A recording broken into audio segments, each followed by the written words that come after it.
Hello. Hi, Sierra. Good people. Are y'all here? Are the people here? Are the people in the building with me? Ah, are the people in the building with me today? How is everyone doing? Are you well? Are you well in your mind? Oh, are you well?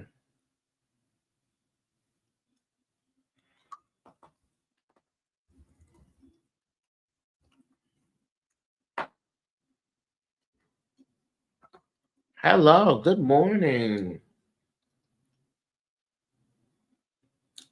Oh, hold on. Let me change the Cash App. My Cash App is different.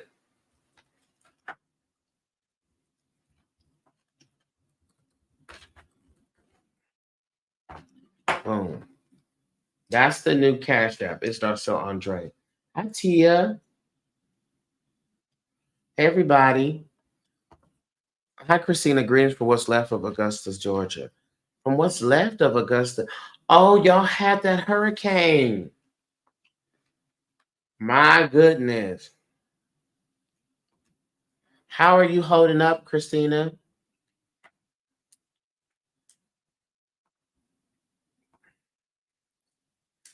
Mm-mm-mm-mm-mm. Hi, Katina. How are y'all holding up?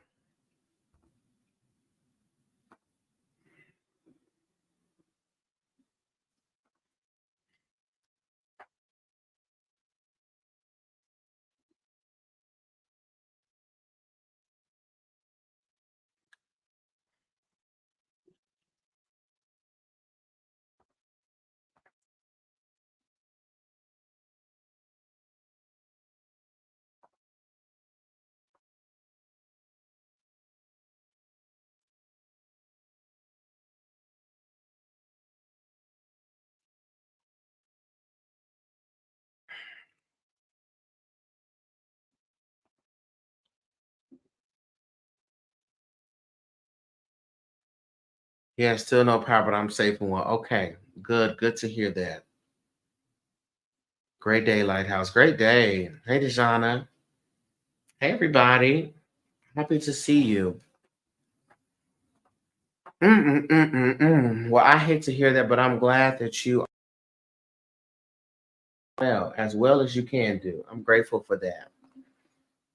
So let me start off by saying Happy Hoodoo Heritage Month. Happy Hoodoo Heritage Month.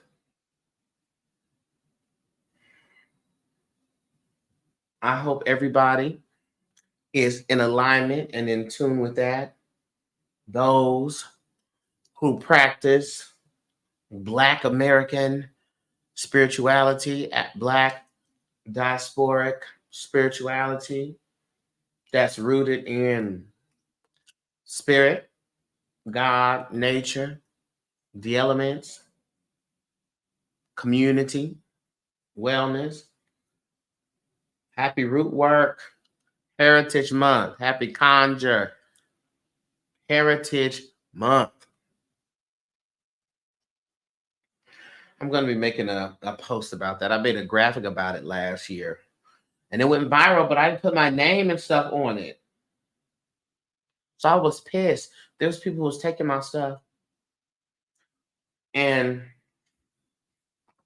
getting all these views and all this stuff from it. And I was like, what's going on here? But I'll be making another. Deja, I saw your email. I'm working on unlocking the post. I literally have to go to each individual post that I've ever made and make it open to that tier. So that is a lengthy process, but I'm doing that.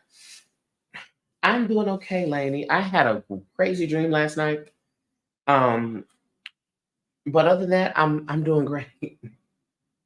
I am well. Yeah, Hoodoo Heritage Month.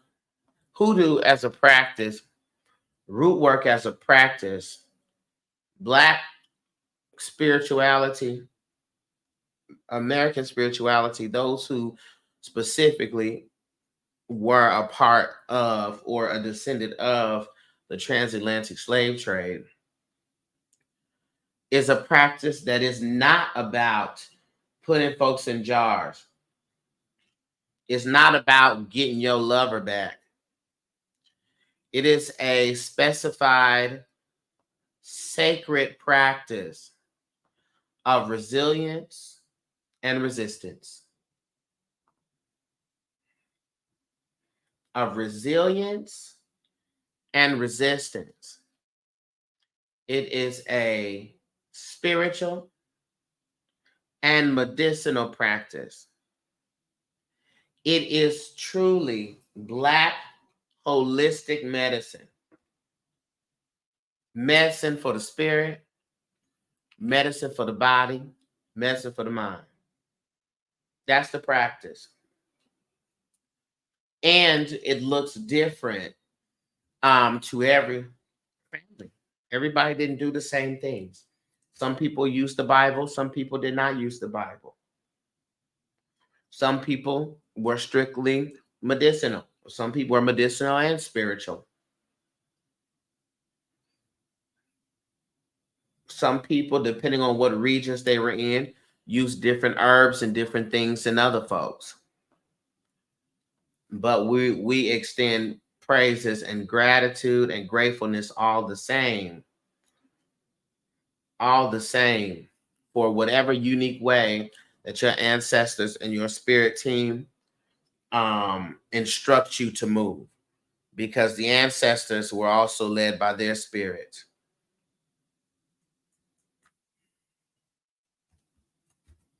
And so, happy Hoodoo Heritage Month. And I will be doing a maybe I'll do a video post about it, because I have several things I need to post. I need to post I created this carousel called the 7 Principles of Black Spiritual Power. And these are principles that I really compiled myself just from my experiences and my own practices. I need to post that. Maybe I'll drop that in the Patreon. I'll drop that in the Patreon first, and then I'll drop that on the socials. And then I need to create something for Hoodoo Heritage Month.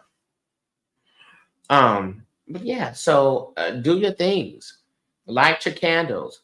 Honor the ancestor connection. Honor nature.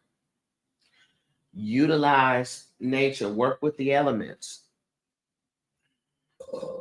Right? Do the things. One of the things that I'm doing for my Hoodoo heritage is I'm creating some spiritual products for my community.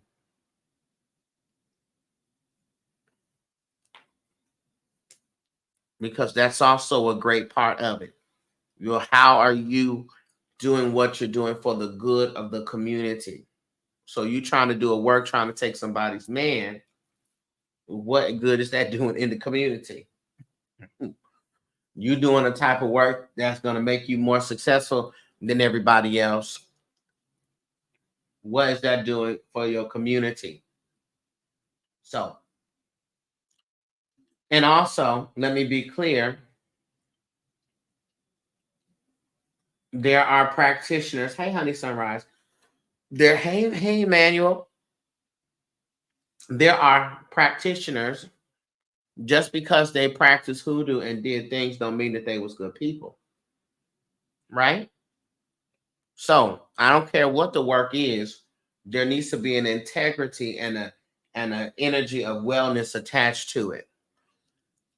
Because one thing, that if the ancestors weren't anything else, they were intentional with what they were doing. And also, let's stop the foolishness about there is no such thing as a concept of karma. Why am I going off on this tangent? I'm supposed to be doing the readings. There's no concept.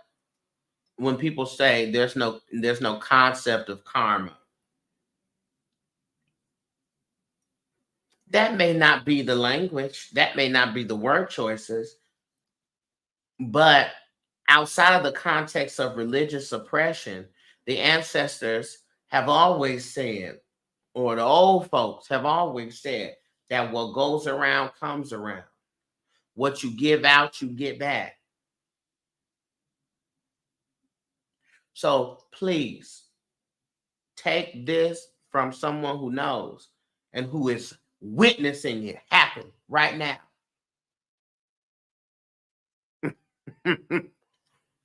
Take it from someone who knows and someone,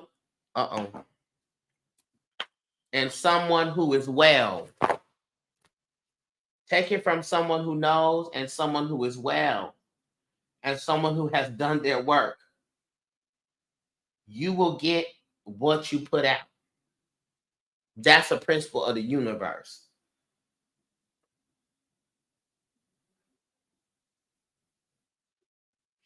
So thinking you want to fix people and do stuff like that, and folks ain't done nothing to you, just want to control them and things like that.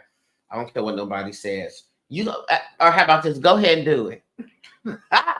Go on and do it.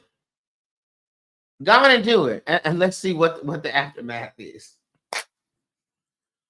Because most of the time, what happens is people don't think it comes back to them. When the truth is, it just they can't recognize their own stuff.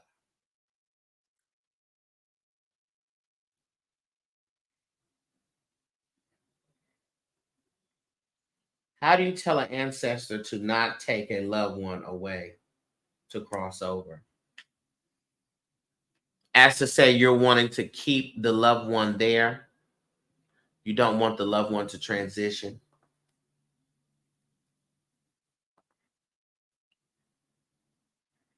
Is that what you're saying?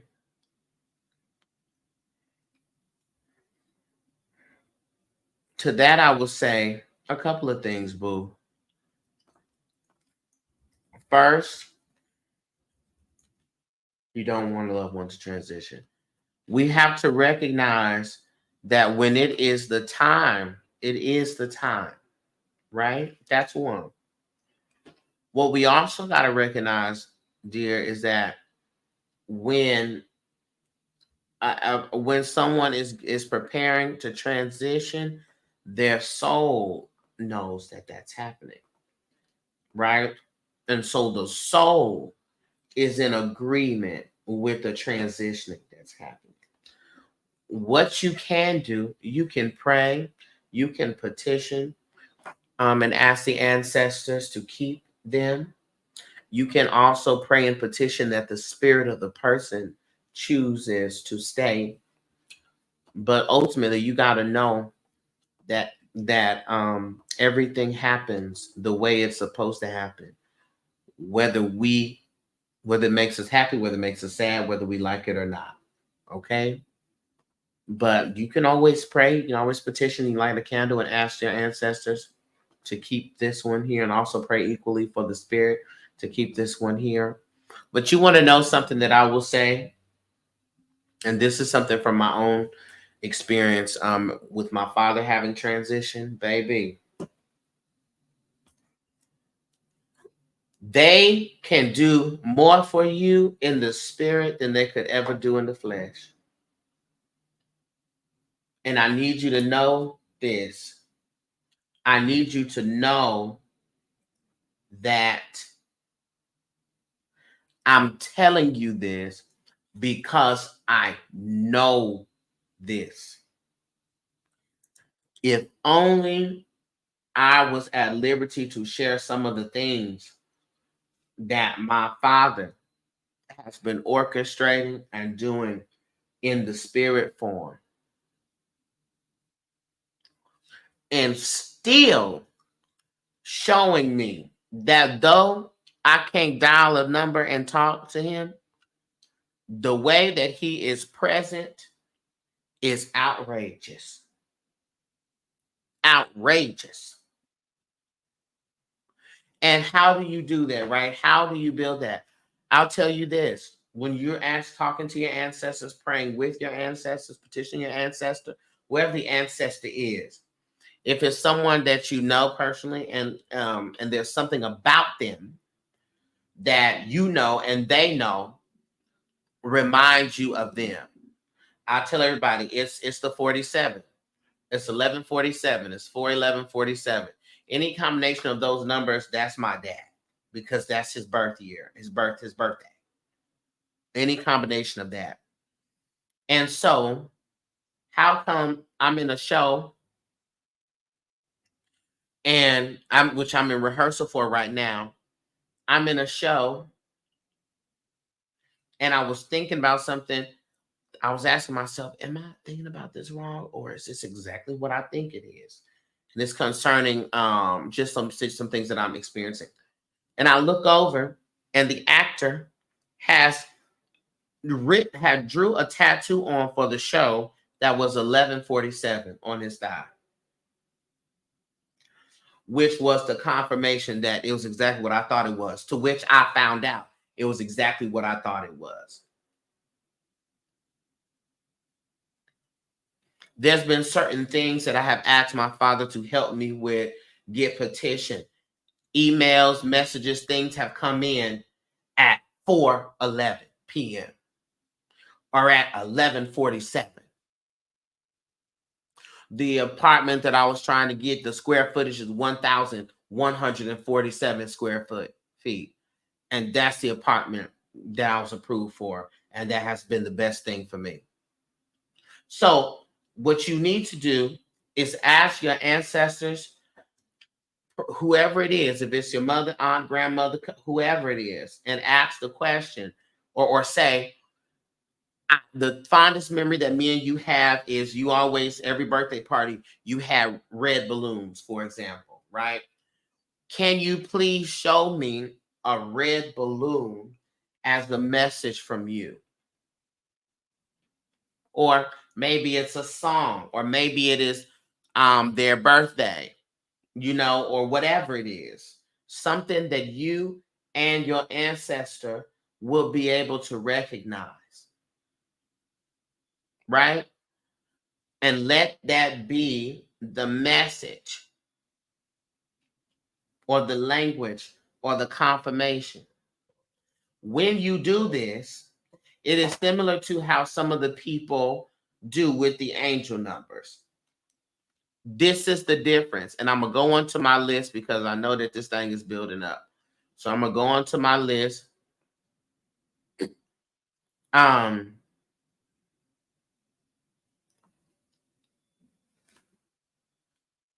When you look for it, that's you. When it shows up to you, that's the spirit. Are you tracking that? When you look for it, that is you. When it shows up to you, that is the spirit. So, is it still open? Yes, Sean, it is.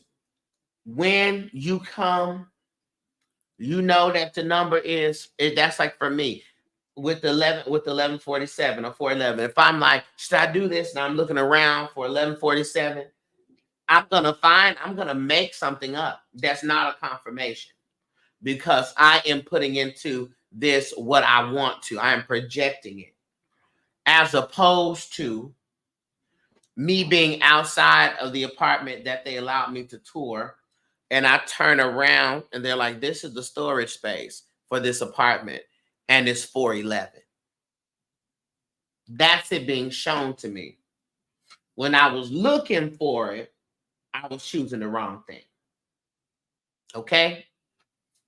So that's the wisdom that I have for you as it pertains to creating that connection and concretizing it, and making sure that it is consistently clear. Okay, was that helpful to anybody? I hope it was. So on my list right now, I have Tia, I got Christina, Dejana, and Nalia Black. So how this is going to work today is I'm going to open myself up to the source of the spirit, to the ancestors to bring the messages through that they need to bring through. I have my ancestor cards here that I'll be utilizing to do that as well. Normally, when I do this, it's not always a specific ancestor that comes through. Sometimes there's as Yaya Tish would describe it, a speaker of the house. Okay. And so this is not a mediumship session. This is from your ancestors. What message do they have? Okay. Now it is possible for this in this space for an ancestor to come through. But in order for me to maintain my wellness and things like that, my preference is for a speaker of the house. Okay. Let's send the spirit of a speaker of the house to give the message for them and what it is that they want to deliver to you. All right. Okay. Let me go and grab my water and I'll be right back.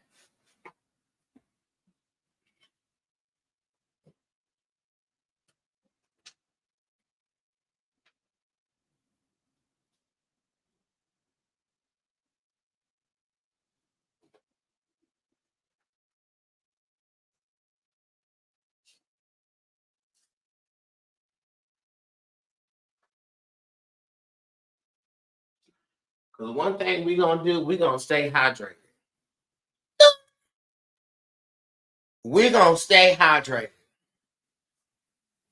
I got it right I put it right in my freezer. Early this morning. There's a great catch you day. Hey, I am Star. But then my grandma and my mom's grandma came to visit my mom in her dream to go to her house. Uh-huh. It's open.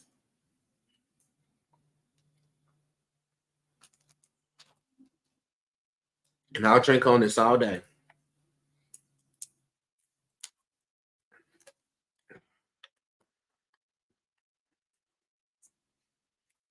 All right. Let me just go ahead and say this opening prayer so we can go ahead and get started.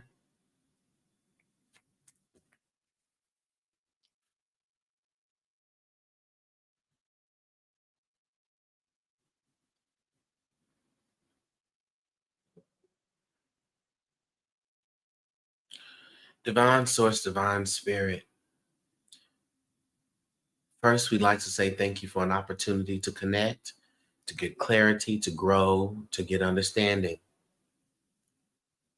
To the ancestors, we also say thank you for your life, for your spiritual living, and for the ways in which you show up to us.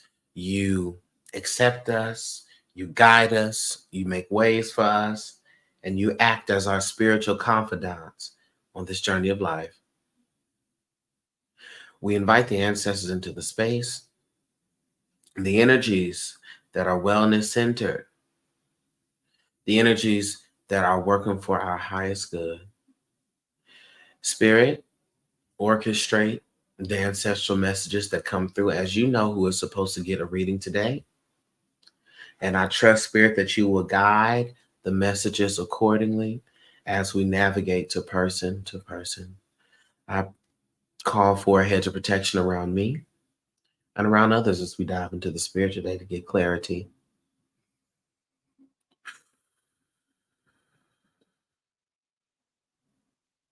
as to what the ancestor messages are. Spirit, I'm asking for 4 cards per person.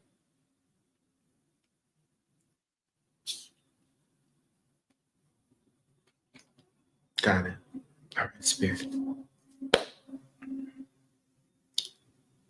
right. Here we go, everybody. Let's get started.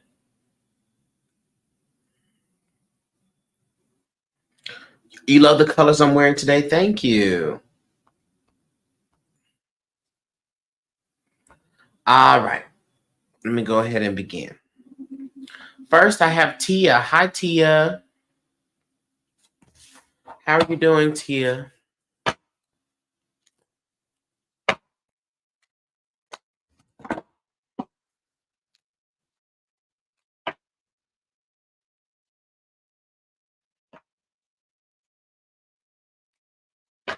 Okay, Spirit.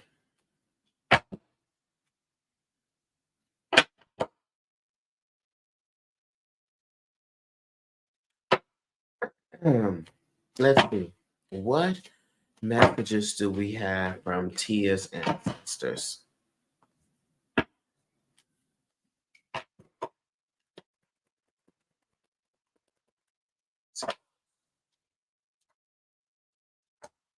Tia. So I have to say this, okay?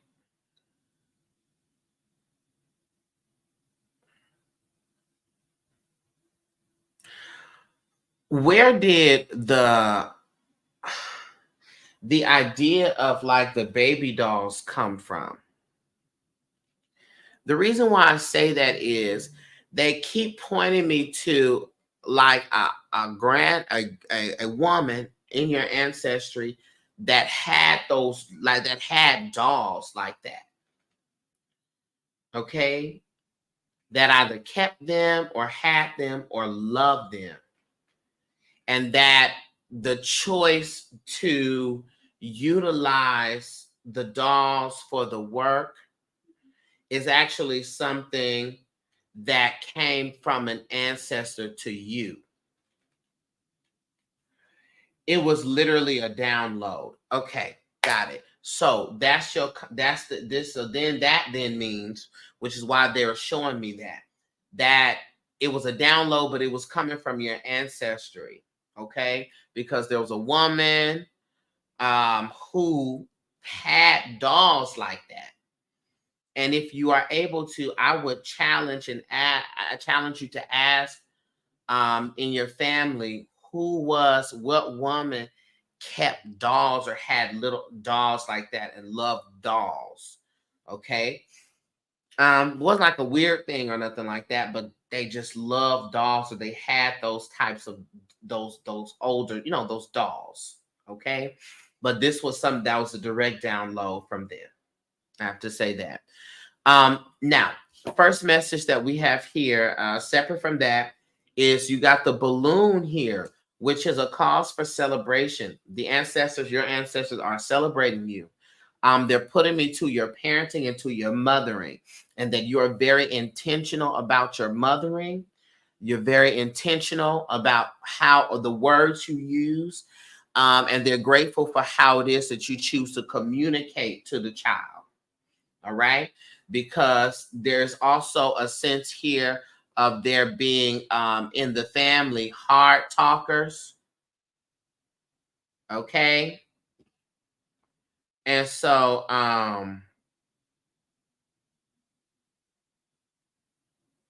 yes, and so you making sure to communicate in a way that is wellness centered, that is focused on the child's self-esteem. They're celebrating you for that. And also, they're celebrating you in the financial space as well. And there is going to be a greater cause for celebration when it comes to the business and to the funds. Okay? Spirit, ancestors. Okay. We got the haunted house, which is up right here. This is a couple of things. One, they want you to be very mindful of the things from your past showing up to you. Okay? In the form of people or even opportunities or habits. Because, hear this, your past shows up when your future is coming. Your past starts knocking when you're getting ready to enter into your future. And what does Kamala Harris say? we not going back. All right? So be mindful of the past coming up and trying to re-engage with you. And that's the key. Trying to re-engage.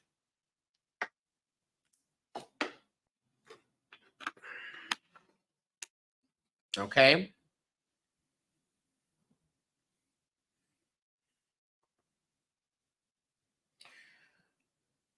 And also, when you have these full moons, make sure that you are releasing perspectives, okay? Because this is where it gets you. You start seeing things the way you saw them when you were traumatized by them. And so the things that are not actually a threat to you, you see them as a threat, okay? But you're not actually seeing what's in the present. You're seeing what you experienced before. For example, if you have been attacked in the past by a black man in a red head wrap, to look at me and to take off running from me or to not like me is because you're not seeing me. You are seeing the black man in the red scarf that hurt you in the past. Does that make sense, y'all? Okay. So be very mindful and reality check yourself. Why am I really upset by this? Am I upset because of what this actually is? Or am I upset because of what this reminds me of? You understand? Okay. In addition to that, you got Aunt Honey, which comes up here. Aunt Honey comes to represent the ancestors who worked in some type of organizing space and some type of lawmaking space, or were the people who would set the record straight. These ancestors are coming forth to you saying that one, judgment will fall upon the people that have wronged you and the record will be straight. So you don't have to put energy towards, ooh, that's a message for me.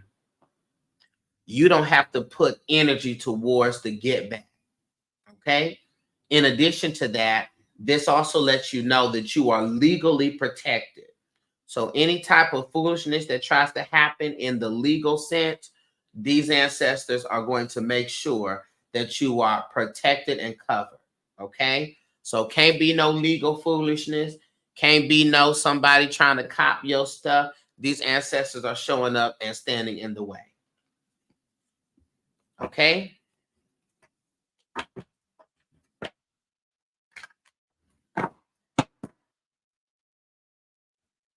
Okay, I've been nervous about that. They're standing in the way. Message here. That's the message. Okay. We got the gumbo pot here with the light bulb at the bottom. When the gumbo pot shows up, the gumbo pot comes to speak to your nature. Okay. There's a lot of things that you want to do, right? And a lot of things that you can do, and a lot of things that make you who it is that you are. Okay. The lesson in this is one, you can honor the fullness of what you can do creatively, because I also think you have some other creative things that you want to venture into, right? But here's the key. Even when you're making a gumbo, you put things in one at a time. Okay?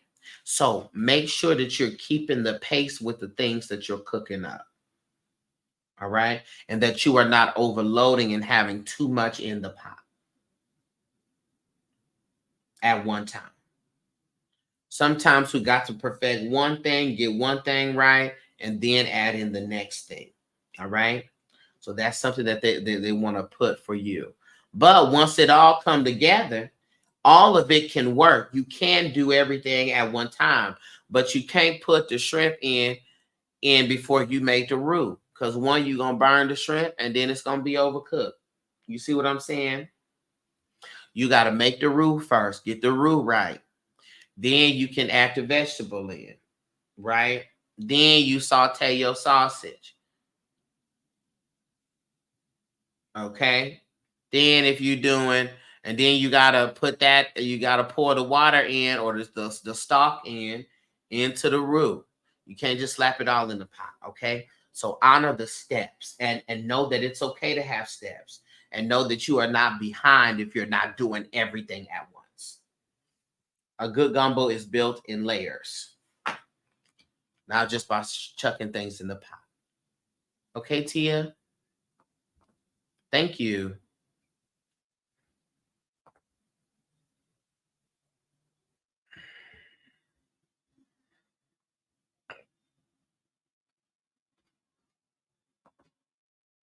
Okay. Next on my list, I got Christina. And this is the fullness of the list, and I'm actually going to close the list at this time. I'm gonna tell you who's all on the list. I have Christina. I have Dejana, Nolia Black, Shantae, Tiffany, Andrea, Katina, Sierra, and Carolyn. That's who's on the list. You're so welcome, Tia. And we'll have to stop right there. Oh, and that's right on. That's right on point. Okay. Everybody else receive the messages through the others until further notice. Okay. I will also let you all know that my booking is back available. So if you need to book a session with me, that is back open. Did you see you on the list? Star, what's your name? Let me see. Because when I check,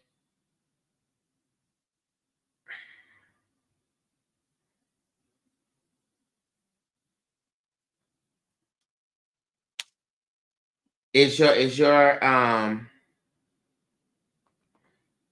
put it in the note. Hold on one second.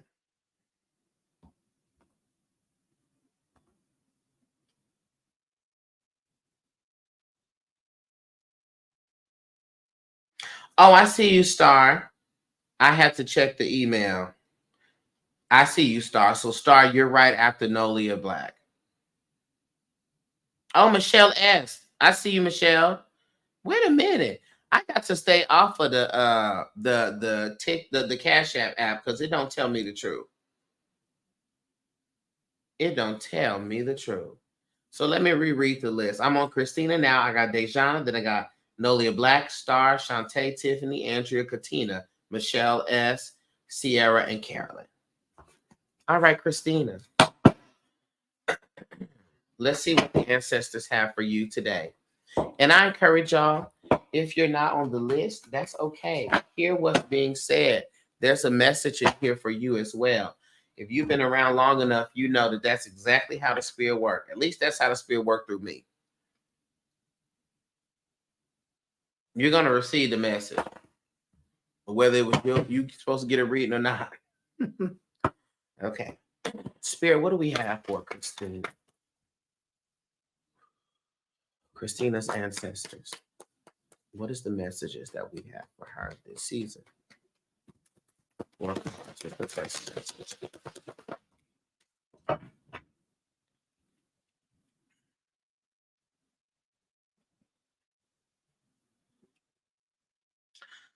Christina, I want you to look into making jewelry. Sounds intense, but there's a potential hobby here in crafting. Okay. And they keep showing me bracelets. Okay. So I just want you to look into that. I think that may be something you'll start to do, and you'll enjoy that. And this is what I'm showing. They're showing me here. And so when I see this also could be something that is related to your ancestors.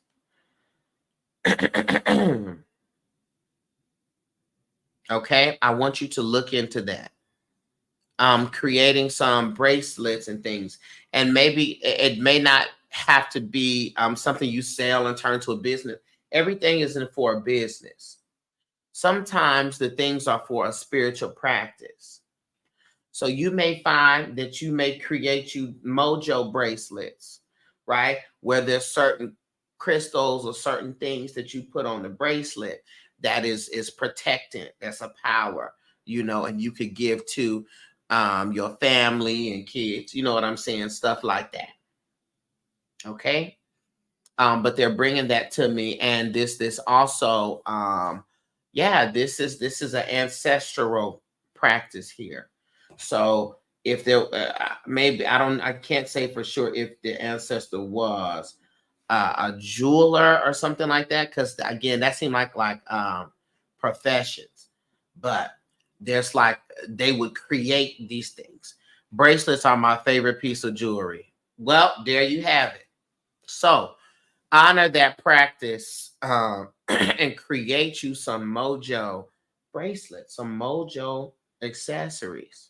Okay, set the intention of what they're supposed to do, and if since they are your favorite, you may particularly enjoy that, right?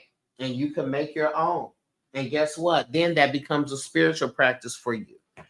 You see, you may decide to make one that you wear for the year, for the new year of life you have. You understand? There may be a bracelet that you decide to wear with your when you go and you work with your clients. But this is also a way of you owning your own spirituality. Okay? All right, couple of things. First and foremost, you got the light bulb that comes up here. All right? This is the time of enlightenment. But we learn the light from the dark. Okay? I need y'all to hear that deeply. You learn the light from the dark. Okay? So you got to keep yourself reminded as you're there with no power out, with no power. Okay? That even in this, there is a lesson that we learn the light in the dark. We learn to literally be in darkness and choose the things that we are going to focus on, right? And choose to find light. Peep this. Oh, this is so good. Come on, ancestors. When your power is out, you go in search for alternative ways of light.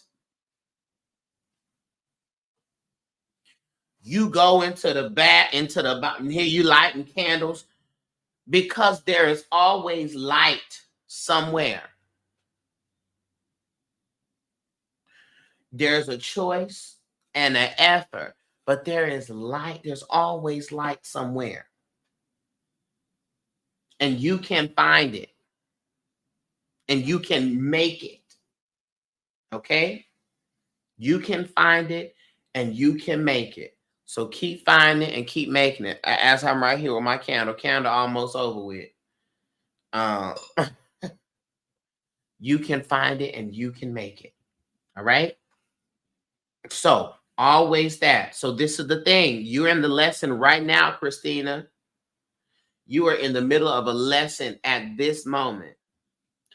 Any light I don't have is the light I haven't found, or is the light I haven't created. Christina says, I've been doing a lot of that over the past few days. I've had a lot of time to reflect and read. Yes. Very good. Very good.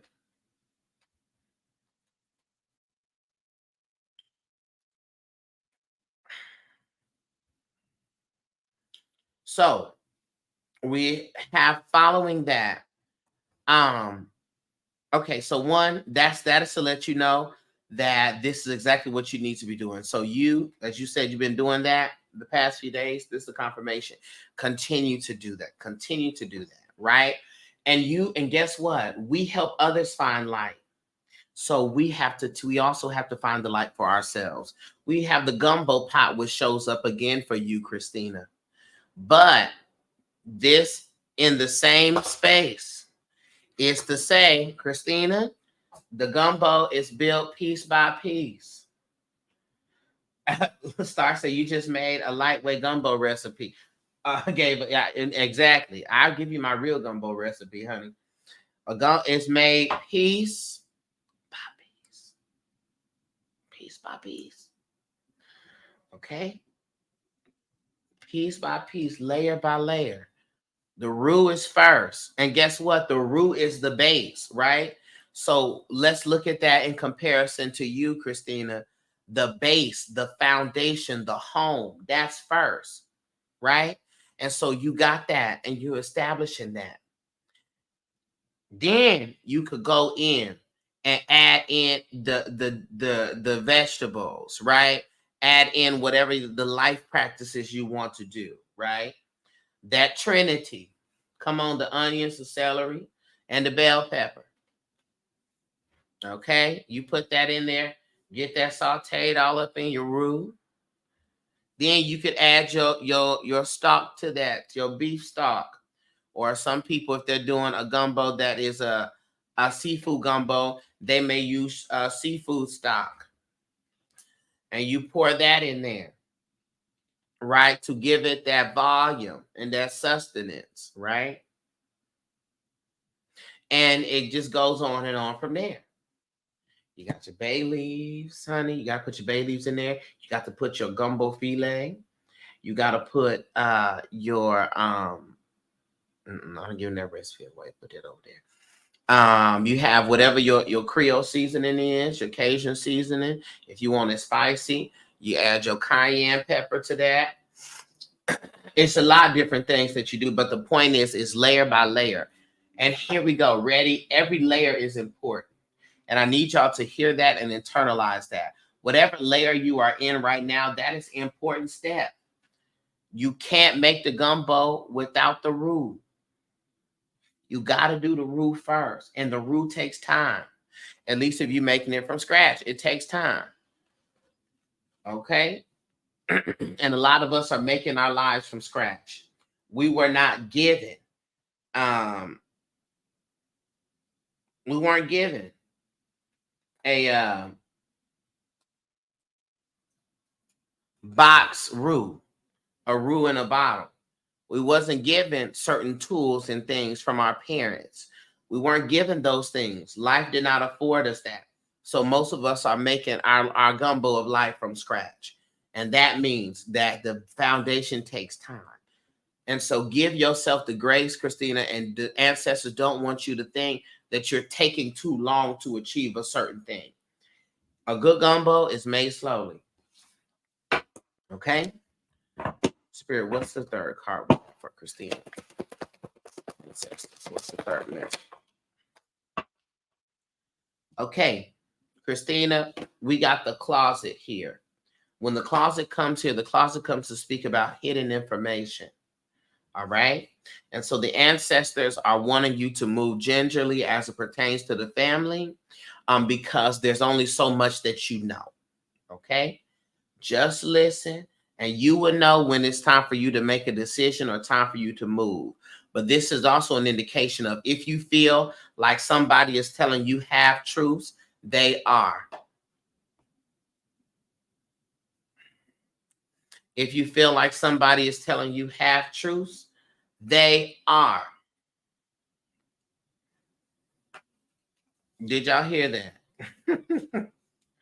Okay? Because, and this is another lesson that I want y'all to hear. Happy Hoodoo Heritage Month to you as well. Take me to the water. Yes, sir. Take me to the water. Take me to the water. Yeah. To be baptized. Nothing but the righteous. Nothing but the righteous. Nothing but the righteous will be baptized. Okay? There's a storm over the ocean, and it's moving its own way. If your soul ain't Anchored in spirit, it will surely drift away. Okay, y'all better hear the conjure in them songs. There's a storm over the ocean, and it's moving its own way. That means change is a front. Change is a front. And you better get ready and anchor yourself because the spirit of the storm is coming through. You better hear the conjure in those songs. Okay, going back to it. I was just thinking about this earlier today. I have a hard time trusting them, unfortunately. Yeah. Here we go. You don't have to know what it is to know that it is. Y'all hear that? Did y'all catch that? Now my daughter just yelled out, yes. Come on. Oh, she has it. You don't have to know what it is to know that it is. What do I mean? If it is that you sense and feel that something is wrong, something's off about this, guess what? That's all you got to know. You don't need to get in and figure it out. You ready? Because a snake can only bite you if you get close. And if you're trying to figure out what it is, you're getting too close. Some things you just need to know that it is. Okay? And it could be something wrong with you. But whatever it is, trust that there is something. Trust in the feeling. Honor the ancestors who had to move through the woods, the uncharted territories, based off of the womb, based off of the feeling, based off of the intuition, because they were on the run for their lives. Honor those ancestors by listening to your intuition.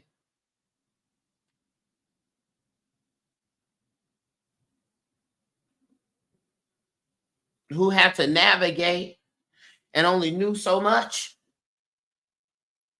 Who had to run, as my friend Michael says, with God in their mouths. Honor those ancestors by aligning and listening to the intuition. When you cannot see, hear. Now, let me tell y'all something. There's some gems coming today. There are some gems coming today. When you cannot see, hear. Hear and listen to the body. Listen to the intuition. Listen to the spirit within. That's the hidden information. Okay? What else do we? That's information for Christina. Okay. Christina, we got the wedding rings just typed in. You still take people. No, I'm sorry, Cindy. I closed the list. Christina, we got the wedding rings. Okay. The wedding rings show up here, which is talking about commitment, energy of commitment. Okay. If you want someone to commit to you, you got to commit to yourself. And how do we become successful at committing, Christina? By not throwing everything in the pot, right? We learn to be committed and learn to be consistent with one thing at a time. We learn to be consistent with the root. We learn to be consistent in this and in that and in the layers, right? You want people, someone or something or life to be committed to you or an opportunity to be committed to you, you must first be committed to yourself, okay? So you are doing that. You have leaped out. You are in your space. And we just got to make sure that we are keeping our commitments. The easy way to keep a commitment is only do things that you know you can do. Okay? And you know it's feasible and reasonable for you to do. If you know you are not the queen of commitment keeping and discipline, don't set yourself up and say this is what you're going to do for your spiritual practice. You got 15 things you're doing every day. You get up at 5 a.m. You're not going to do it. Okay? You're not. Okay. I can't tell you how many of my good old people come and say, yeah, I know exactly what I'm going to do. I'm going to get up every day at this time. And then I'm going to go over here. And then I'm going to. Now, you know you're not doing that. Let's be for real, Willie. Okay. Do make it reasonable. Okay. Reasonable. Christina would sit there and have this whole plan. Christina. Now, this would be great if this wasn't you. But you know, you got to take 12 things off of this list. Okay. And you got to build yourself up. So, but think about that, Christina. Think about the spiritual practice as gumbo. I did my first layer. What's the base? What's the foundation? I got to get that right, because if the roux is wrong, it messes the whole thing up. All right.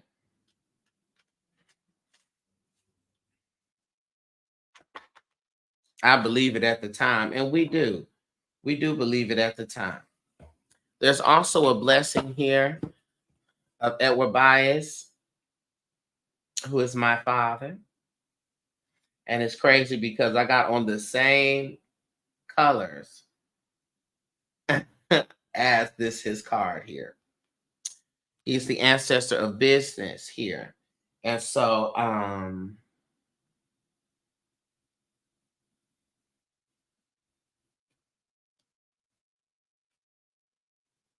there is a blessing that is coming to you and your business that you're building. Okay? There's a blessing and success coming to you in the business building.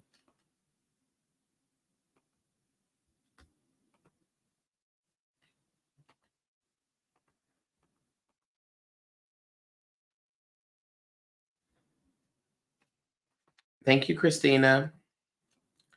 Next, I got Dejana. Are you here, Dejana? It's taking me long. Let's see, that's because I had to do a whole lesson at the top of this. Dejana. Wow, that's great news. Yes, ma'am.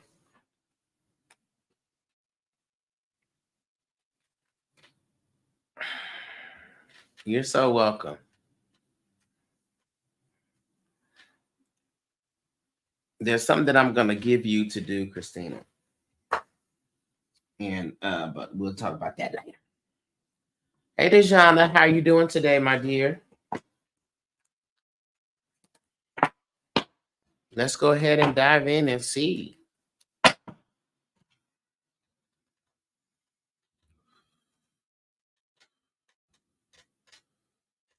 right, ancestors.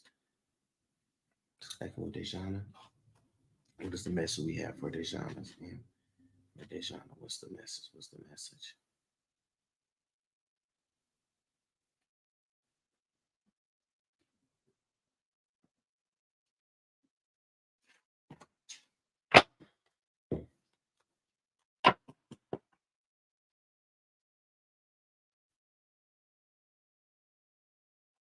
Dejana, first thing that the ancestors are wanting to communicate to you is that don't be afraid to not just ask, but demand, right?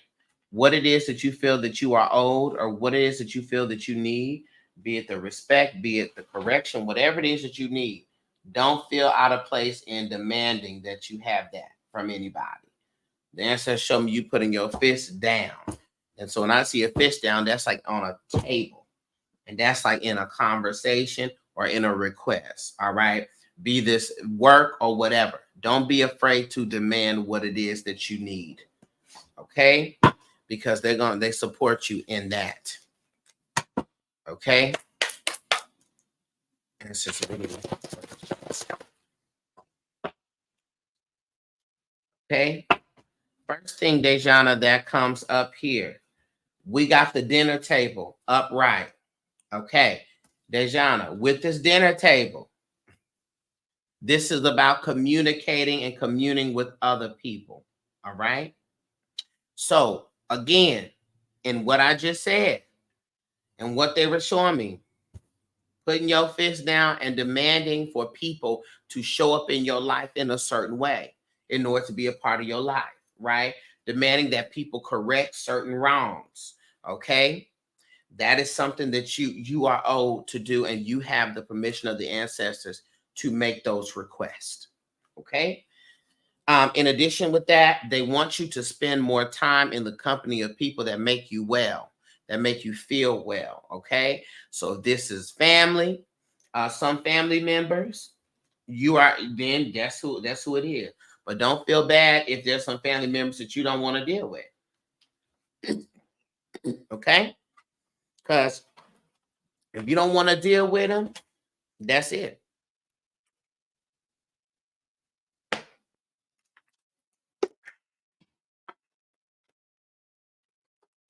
You have the right to determine who sits at your table.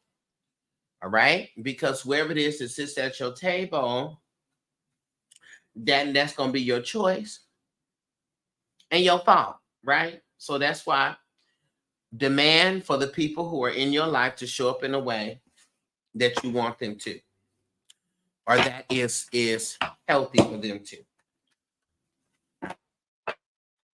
This also is a card that comes to speak to having the conversation that you need to have. So, on a not so negative space, we are also in a season of transition. I want you to know this, and I want everyone else to hear this. Make the phone calls to the people you need to make the phone call to. Talk to the people you need to talk to. All right? Because people is leaving here one by one. Okay. It's every day it's another person that done died. Okay? The people are leaving here one by one.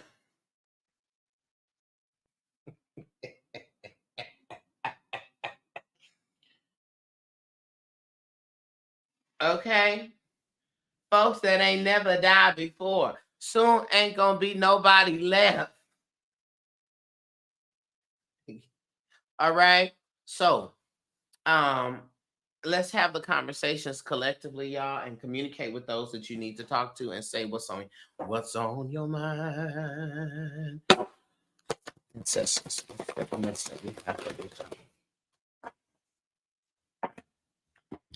Dejana, we also got the magnifying glass that shows up here. When the magnifying glass shows up, the ancestors are wanting you to take a look at take a closer look, right? So this means that there's something that's going on here that you're only looking at the surface level of, and the ancestors want you to look deeper.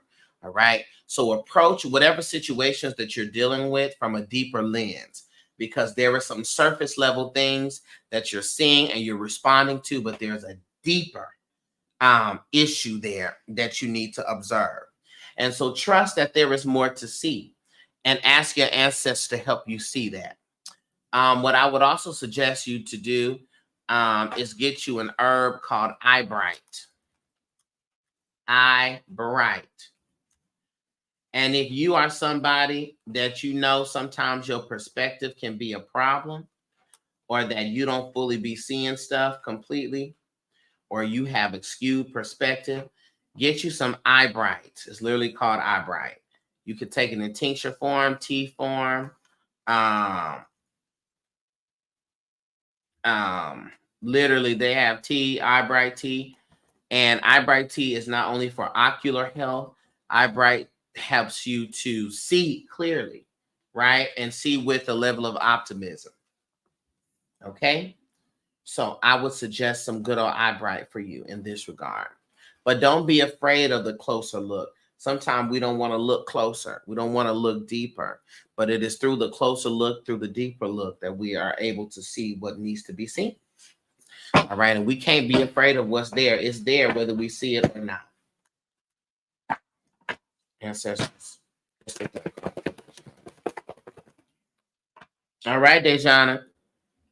Next card here is a half-truth is a whole lie. So, in conjunction with one for the self. Let's start here. If you are telling half-truths, it's a lie. All right. So the ancestors want to caution you against that. This is why, again, you see how the connections, the things are coming together. At the beginning, they were showing me the fist going down, demanding and saying what needs to be said. The dinner table comes up, communicate with others, commune with others, have those conversations. The magnifying glass shows up here, which says to take a closer look, see deeper, go deeper. And then we got the half truth is a whole lot, right? As to say, as it pertains to other people, that there's some surface presentations that are not true. All right. So ask and pray and choose energy, a spirit of, what with the children's, the discernment, all right, to be able to see. And as I told Christina, if you feel that something is not right, then it's not right. If you feel that something is off or somebody's funny acting or weird, trust that feeling and get your magnifying glass. Okay? A half truth is a whole lie. And this the other thing. Don't excuse people that have told half truths. We can understand all we want to, but ultimately a lie is told to manipulate, and it's wrong. Okay? We can't be so spiritual and so understanding that we're letting folks get away with stuff that they need to be held accountable for. Okay? Ancestor wants you to be clear on that. See the last card here from the ancestors for you.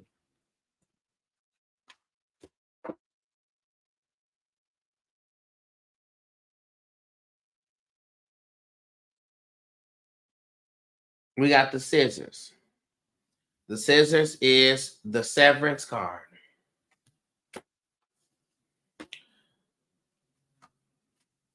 It ain't nothing to cut that bitch off. Cut it, cut it, cut it, cut it, cut it, cut it, cut it. When the severance card comes out, from my experience, somebody is getting ready to go. Okay? And I'm telling you, all this here, it comes all together. Last time I got the severance card, I was dating this guy that the spirit was telling me leave alone. Now, I'm not saying this is somebody you're dating. I'm just saying it may be, but just hear the story. I got the severance card and I said, well, I guess I'll cut it off eventually. Let me tell you something, honey. I went there, found out this man, his father was crazy, and his father was after him. His father was 6'7", 300 something pounds, and he was trying to kill him. He was trying to take him out of here. And he was in the active pursuit of this person while I was over there at the place chilling. I said, wait a minute, what was that? Yeah, my dad, I had to shoot at my dad last week because he tried to kill me.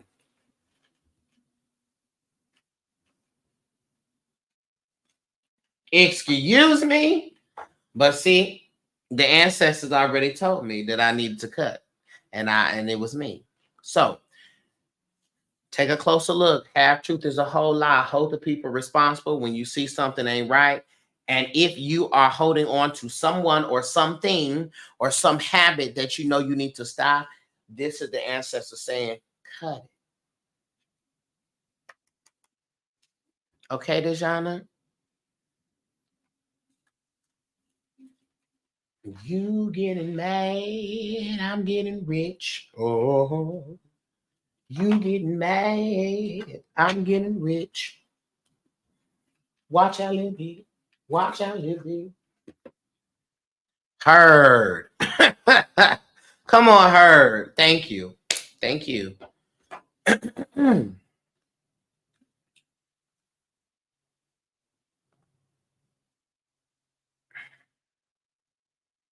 If I could, I'd give you the world.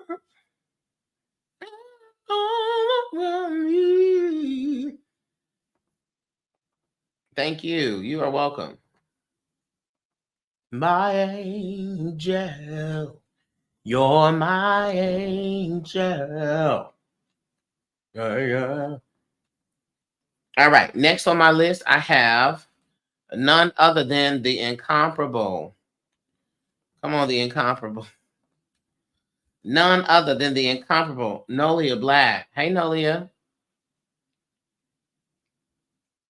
After Nolia, I got Star, Shantae, Tiffany, Andrea, Katina, Michelle, Sierra, and Carolyn. So some of y'all finna be rocking with me all day, and I love y'all for that. Y'all better hang out with me. Nolia, hey, let me run to the restroom real quick.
Ooh, baby, when I tell you, that water trying to run out of me.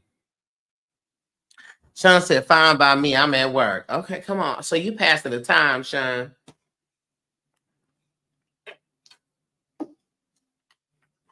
I've heard that a lot of people listen to me at work.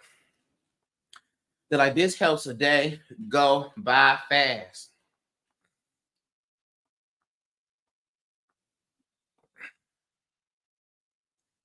Mm-mm-mm.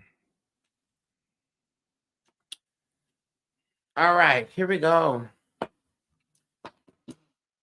Baby, yes, I'm at work. Okay, good. You like, and stay on here too. Okay.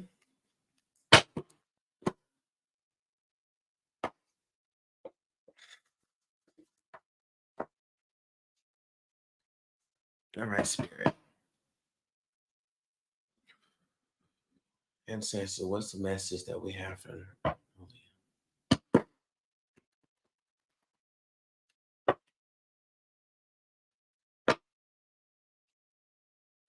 this is for Nolia? And what messages do we have for Nolia? Nolia, what is your leisure time like? Do you spend time enough leisure time? Because there's an inner child here who's like, child, I need to have fun. I need to dream. I need to take my mind off of adult things.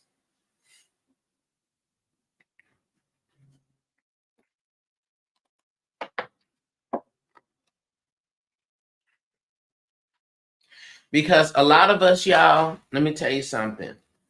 Nolia said, no, I'm always stressed. Okay. That's so the ancestors need you to put some leisure time in. That's the first thing. There's some little kid coming down the slide, blowing the little. That's what I really saw. The what is it? The you know the little things that you blow and they blow into the wind. Y'all know what I'm talking about. Whatever that little plant is, that little flower is. They were showing me that. Okay, a pinwheel. Yes, you come on, education. Come on, education. Dandelion. Yes, it's a dandelion. That's what it is.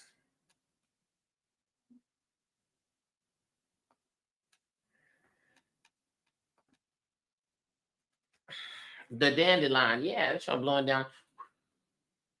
Okay, so I love those as a child. Really?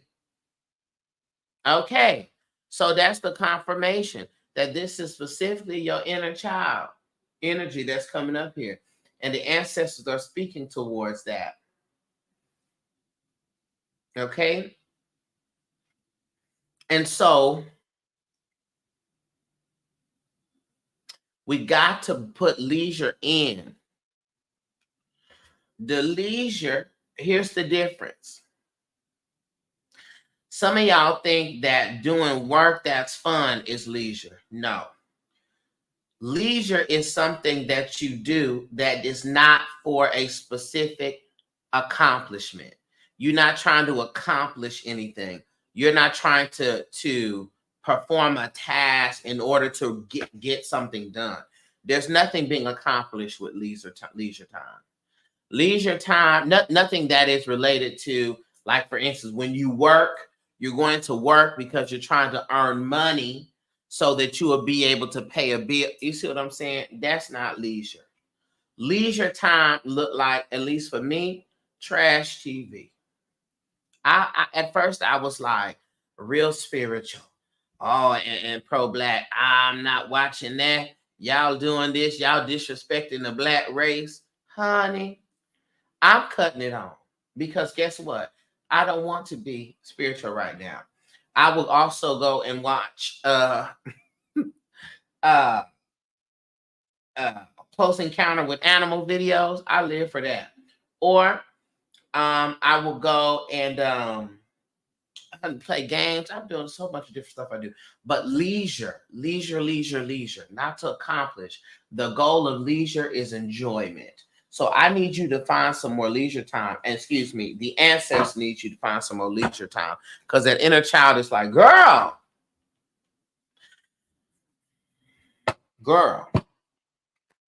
What's the next one? So, Nolia, first message that we have here is the front porch. Ooh, God. Did y'all hear that? Country the front porch on the front, not the CH. FRONCH on the front. Go out there in front.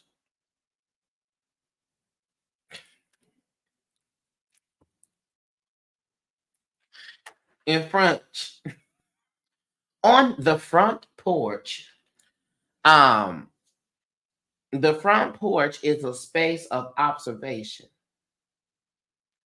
A lot of times we be stressed out because we try to problem solve and do things when we don't need to do. We just need to watch. We just need to watch.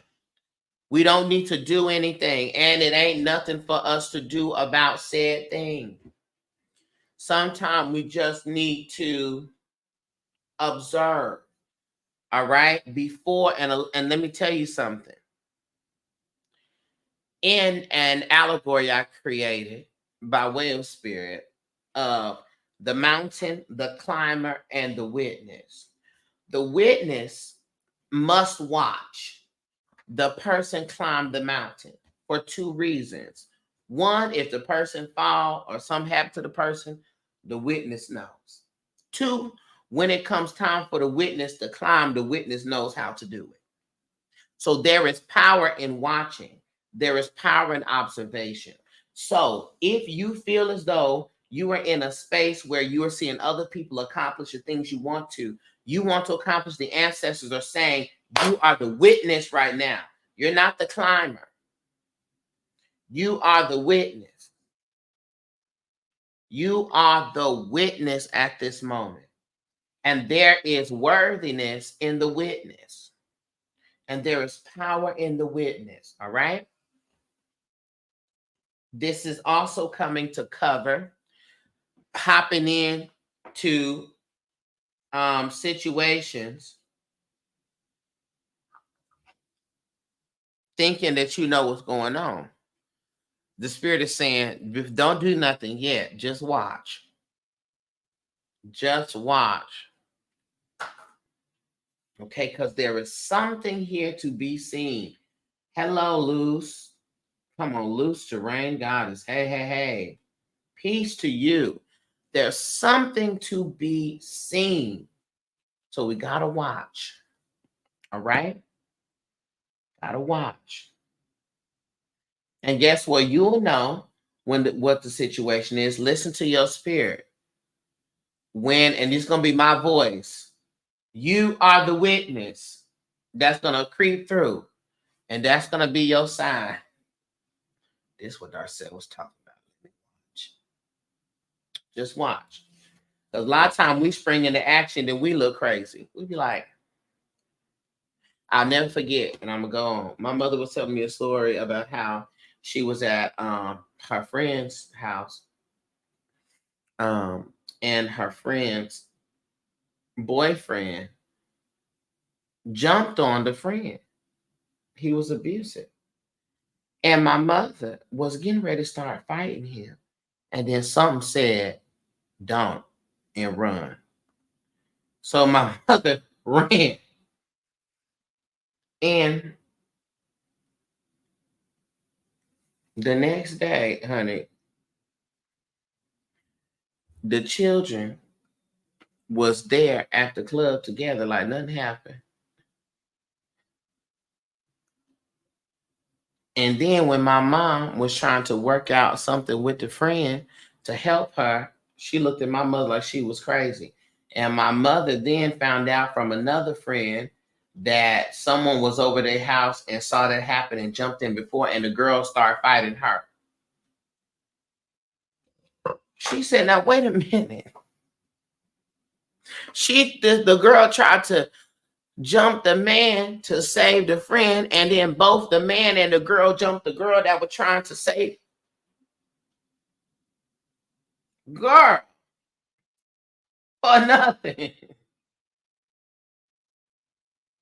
Can you imagine? I'm trying to bash him, and you like, get over here.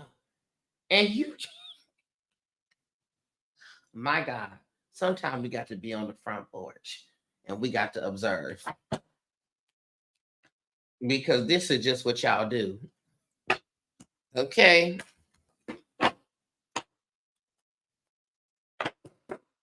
Ancestor, what's the next message we have?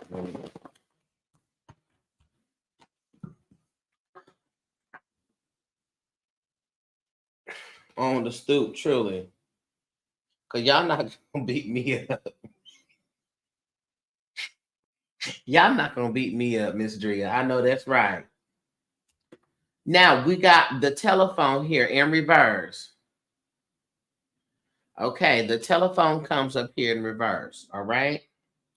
And so this the ancestors wanting to talk about your communication skills, all right?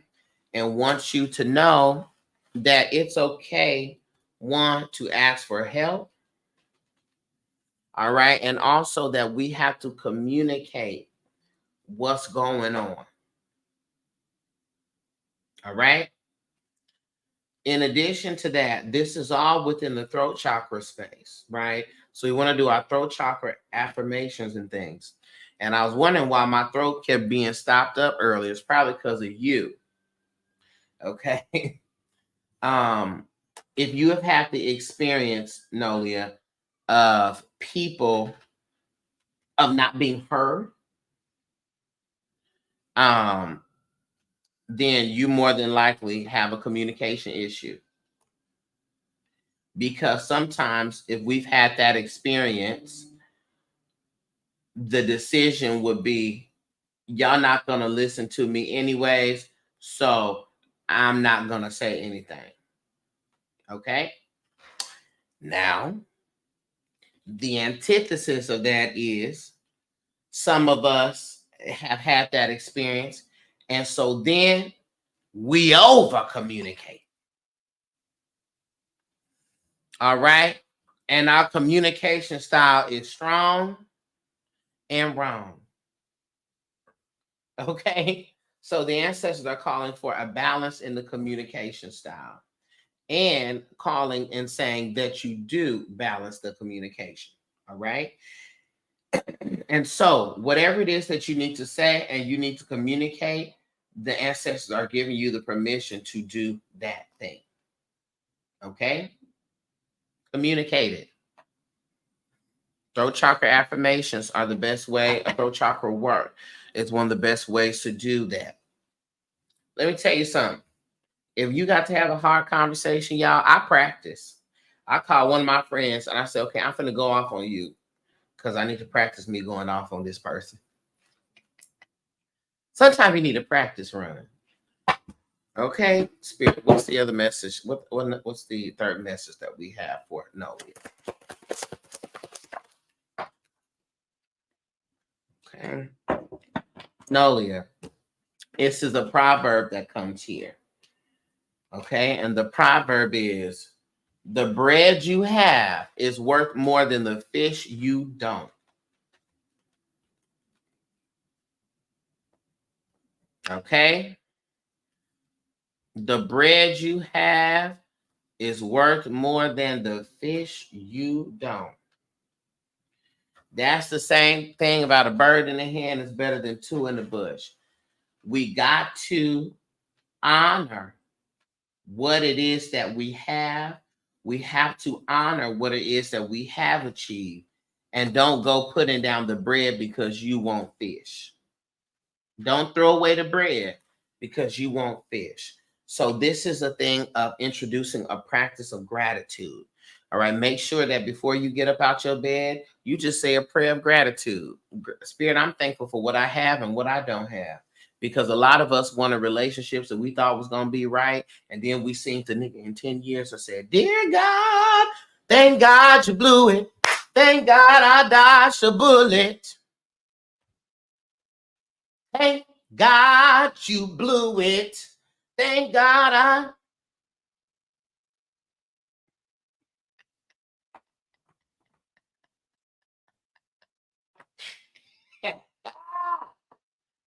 Oh, thank God you blew it. Thank God I. Come on with the little Kim. Oh, thank God you blew it. So we got to be grateful. We got to be grateful for the bread that we have. Because the bread that you have, you can do something with what you have. You can't do something with something you don't have. All right. And what we will do is, Nolia, we will overlook, disregard what we have done and what we have achieved and what we do have and the relationships we do have. And we will overlook that. Excuse me. And let it be overshadowed by what it is that we don't have. Okay.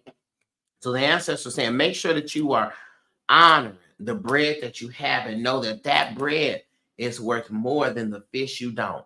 And make this applicable to anything in your life. Okay? The bread I have is worth more than the fish I don't. Okay? Nolia, last message here. We got Chef Vincent. When Chef Vincent comes up, this is the ancestor that is specifically focused on creativity. All right? And the reinvention of self. Let me tell you something. It's time for a reinvention. You got to reinvent the self. We got to change the clothes. We got to get a new hairstyle. We may have to cut the hair, color the hair, or something. We got to hit a reinvention button. Okay? And that's something that you need to do for you. Guess what? You may not be able to control the external circumstances, but you can control you. Right? Guess what? If you can't change what's going on out here, change what's going on right here. Okay? It's time for a reinvention. So I want you to sit down with yourself and say, you know what? Let me name this season of my life. Let me put a name to this year, this upcoming year, or whatever. What's this phase? What can I call in? And what can I do physically to represent what I'm calling in? We need a refresher, Nolia. Okay, we need to just hit the good refresh button. Okay.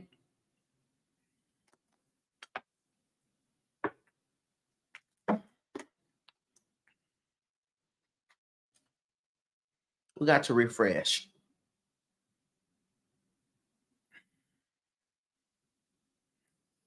Speaking of, let me cut this fan on because this good old Texas heat is creeping through these windows. Look to your neighbor and say, refresh.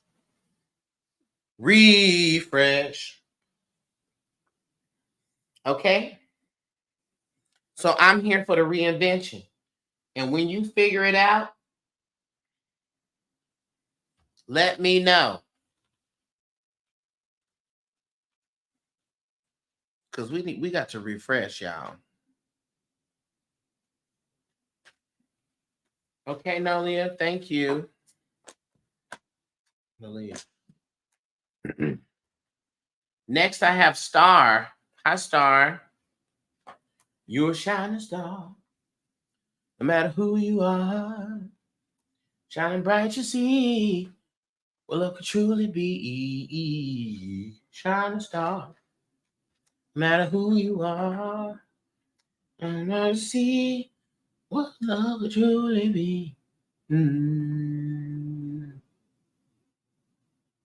Eyes here. How are you doing today, my dear?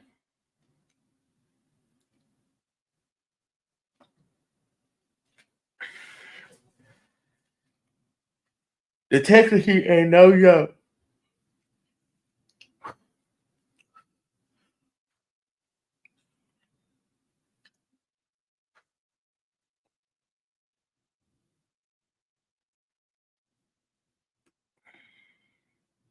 Hello. All right. Here we go. Here we go. Here we go. Here we go.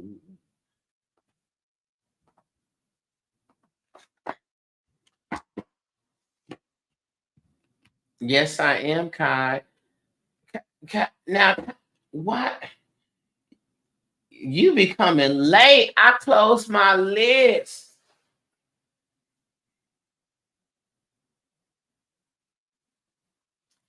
Every time. I need you to set you a notification. Oh, you work nights. Oh, baby. She was like,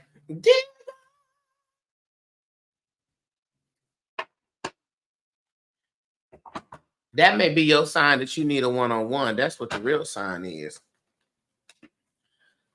Let me tell y'all something. A lot of times when y'all and this is, and I have seen this happen, people are always missing the list. Yeah, I closed the list like 20 minutes ago because I have a bunch of people that got on. It'd be because you really need a one-on-one and you don't need to do it on here. You know what I'm thinking about bringing back? My text message readings. That's old school. Darcy, I used to do the text message readings. Where you be like, Darcel, text. I got a question. But yeah, I'm sorry, sweetie. Now that would hit. That would hit. Okay, I'll bring back text message readings. I'd be like, ooh, child, this the fool. Because that way you could get your reading when I'm not on. And the video messages. Oh yeah. Oh, 9 the Queen. You better remember the video messages.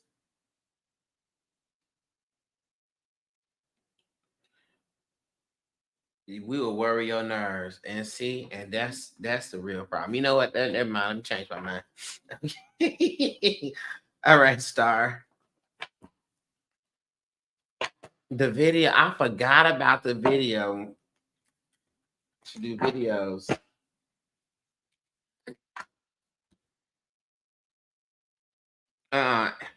It'll be Drea, 2:00 in the morning. Darcel, I got a question. Here she go. Here she go.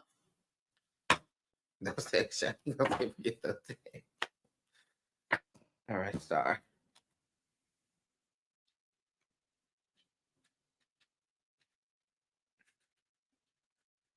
All right, ancestors. What's the message we got for start? What's the message we got for star?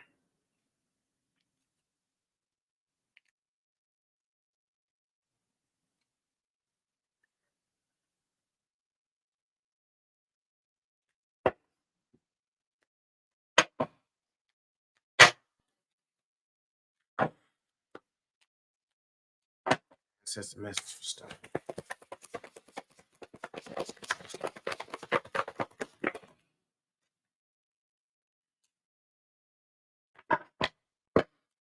Okay, star. First message here. We got the magnifying glass, but the magnifying glass came in reverse. Okay. And so when the magnifying glass comes out reverse star, the magnifying glass is an indication of sometimes we can take things too deep. All right. And be mindful of over investigating and overlooking in. Sometimes things don't have a deeper meaning. Sometimes it is what it is. Right. And so be very mindful that we don't overly spiritualize things, or we don't make things to be more than what they are. Okay. And also too, because I have to check myself on this, baby. Somebody will say something to me, and instead of me just taking it for what it is, it been 30 minutes after they done said, and I'm sitting there like, why would they say that? Why would they say that? And now, guess what I done did? I done created a whole scenario.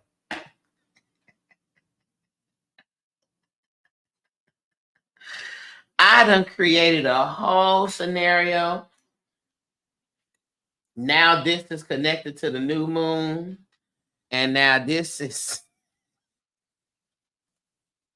And now I got to go home and shake some rocks and blow some smoke. When this ain't had nothing to do with none of that. Okay? So, take the liberty to zoom out instead of in. Sometimes we zoom out, and that's a message, spirit. Ancestors also say sometimes you're too close to a thing and you have to zoom out. You got to take a step back. You got to zoom out, because if you're too close to it, you're too up on it, it'll take you down. It really wants to take you down. It'll take you down. Okay? So sometimes we got to say, okay, I got to zoom out. All right, I got to zoom out. Ancestors want you to don't take things so deep. Don't over spiritualize. Don't zoom in. Just like y'all do when somebody posts a picture and y'all. Sometimes we got to zoom out. What's the second message that we have for start?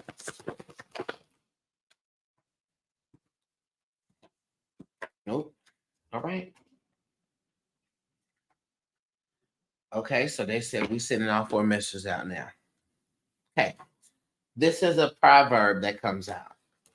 And the proverb star says, what is a tree without the soil? All right. What is a tree without the soil? When this comes in, this is asking, or rather bringing 2 things up. The answers are bringing 2 things up. First thing is asking you, star, what is your spiritual foundation? And can you rattle it off of your tongue? What's your spiritual foundation? We got to get clear as to what that is, right? And the foundation consists of what you believe, what you agree with, what you don't agree with. What are you willing to do? Tell me, are you willing to do? Okay, what is it? The spirit wants you to clarify what your foundation is.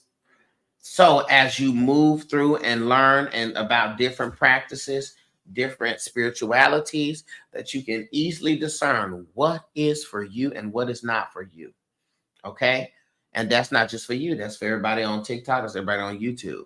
You got to be able to discern based upon, you give yourself some I think about a map, like the key, right? You give yourself that and say, you know what?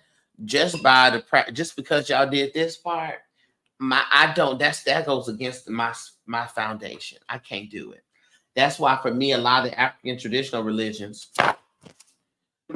traditional just means that a long time ago people agreed upon it and they said they're gonna continue to do that. That doesn't mean it's correct. Some aspects are not correct to me. And that's it.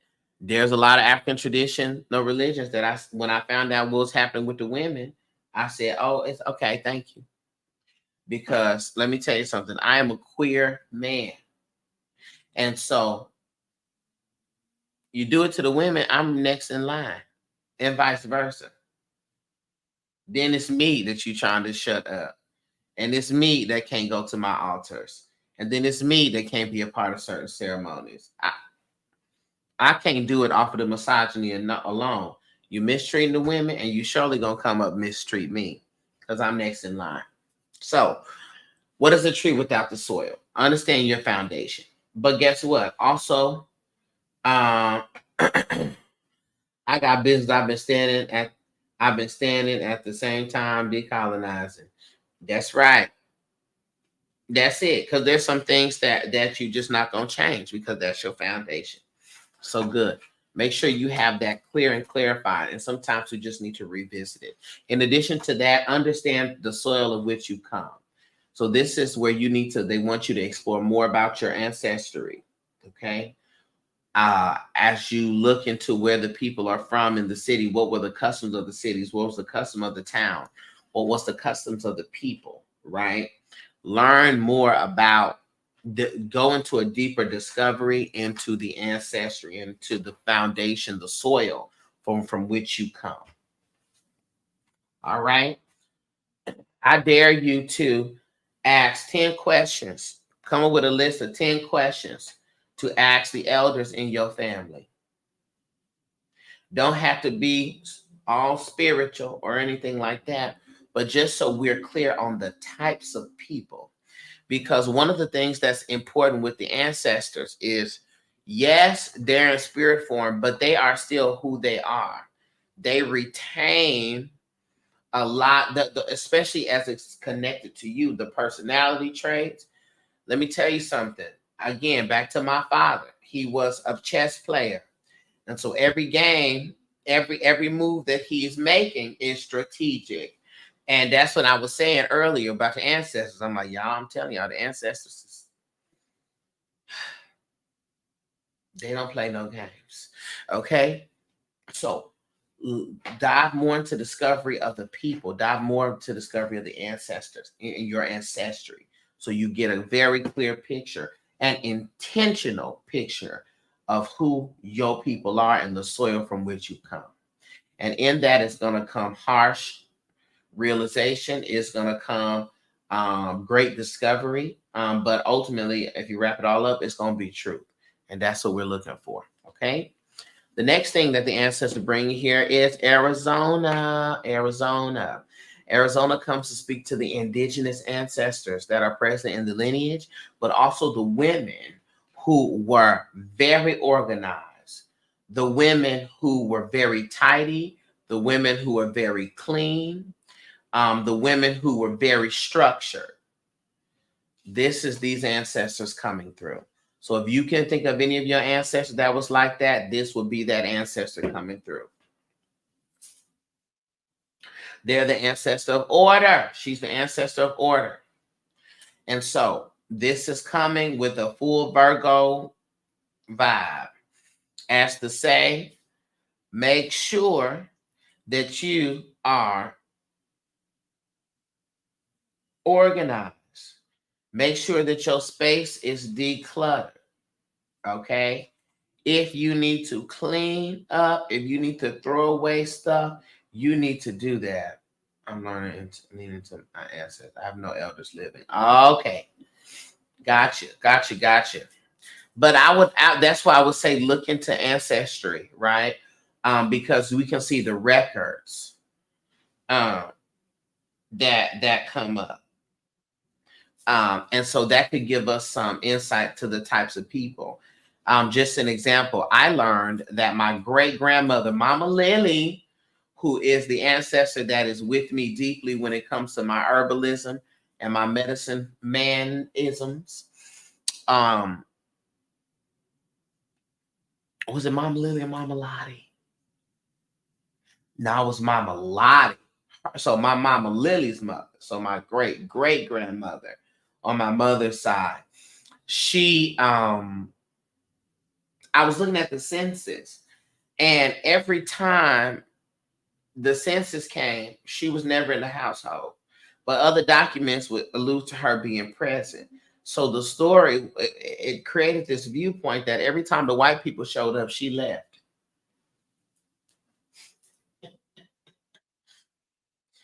Every time the white people showed up, she left. Then what my mother said, yes, they used to say that she would go and she would run away.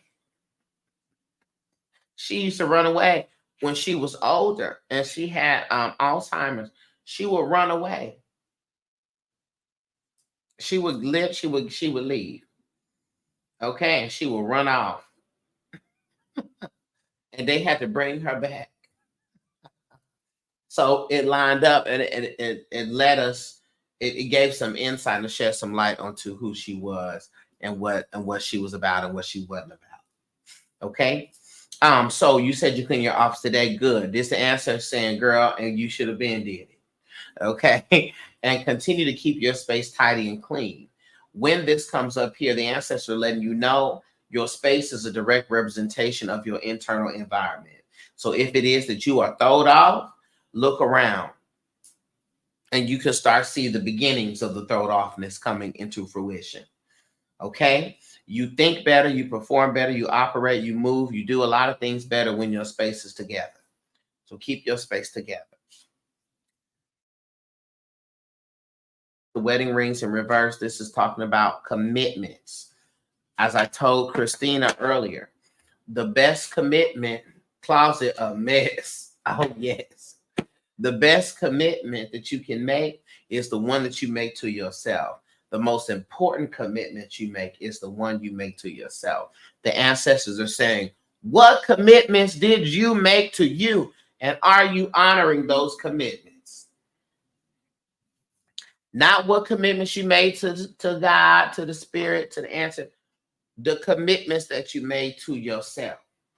And if you didn't make any commitments to yourself, well, then we got the first problem. So what commitments have you made to yourself? Hear this. If you don't honor the commitments you made to yourself, you cannot expect others to honor those commitments. You won't even do to you what you want done to you. Right? So guess what? When people show up and they say they're going to do something and don't do it, they lie, they fall, you can't be mad at them because I lie to myself every day. It's me. So I'm mad at them for doing to me what I've been doing to myself. I can't down that hill. Right? So they want you to check start. What's the commitments you have made to yourself? And are you honoring your commitments? That is the question. And one thing at a time. If the commitment you're making to your wellness right now is to clean and tidy up and organize, do that. And stick through it before time for your next commitment. Because us saying we're gonna do something and not doing it teaches us that we can't trust ourselves.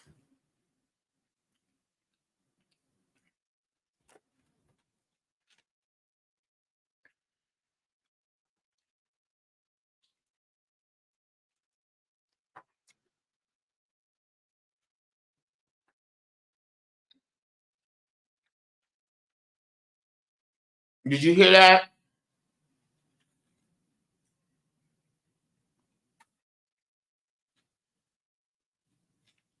If you are not honoring the commitment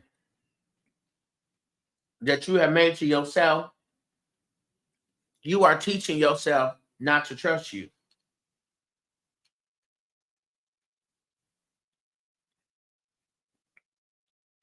So when it comes time to believe your intuition, your brain ain't gonna let you because you don't trust yourself because you lie. Stop all that lying.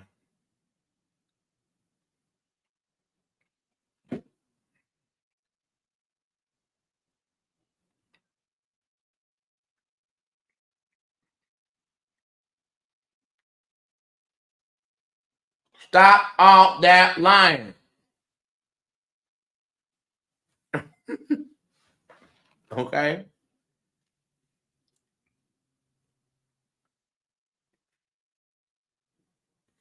So we got to watch the commitments we make to ourselves. When you follow through with your own commitments you make to you, you let the universe know that you're going to follow through the commitments that you make to them or to them. Okay? And thus they send people who are full of integrity.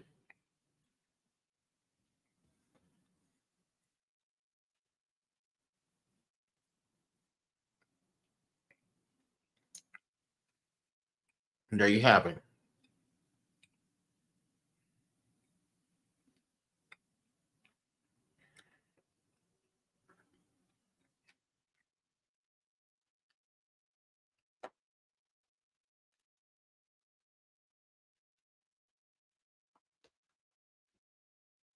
Pauline.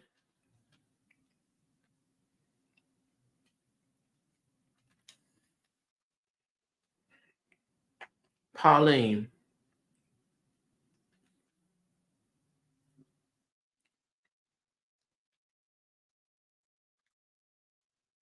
Pauline just said to me, word of advice, eating whilst talking on a live is not a good look at all. I consider it bad manners or etiquette. Well, Pauline, I didn't ask you what you consider.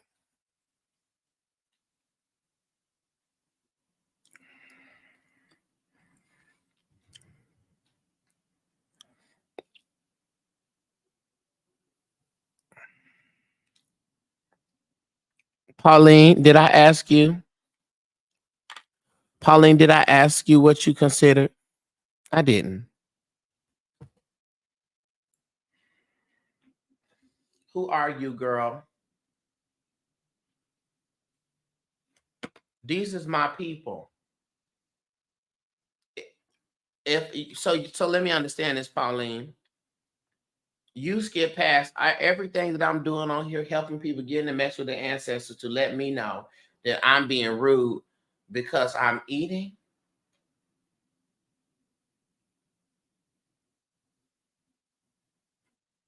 Pauline, girl, please. Pauline, I think offering advice that is not solicited is rude. Like I said, did I ask you what you considered? And with a name like Pauline, you surely have other things to do. Yeah, please. Word of advice, girl. Moving forward. Thank you, Star. Wrong room, honey. Shantae, are you here? After Shantae is Tiffany, Andrea, Katina, Michelle, Sierra, then Carolyn. Girl. And she can word of advice. Girl, please, girl. Get out of here. Get my children out of here. And guess what? I'm finna go and get me another granola bar. Mm-hmm.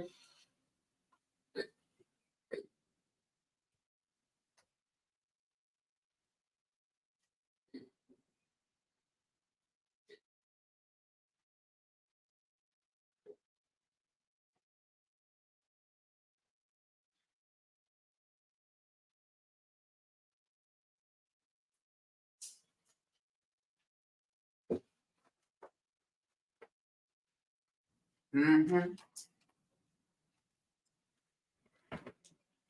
And this one is cranberry, white chocolate, raspberry.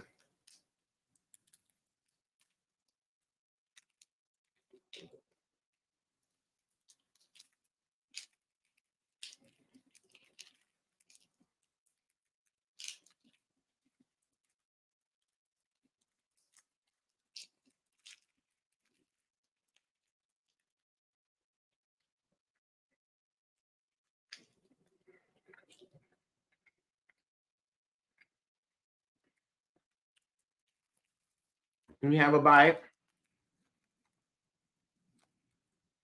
Hey, hey.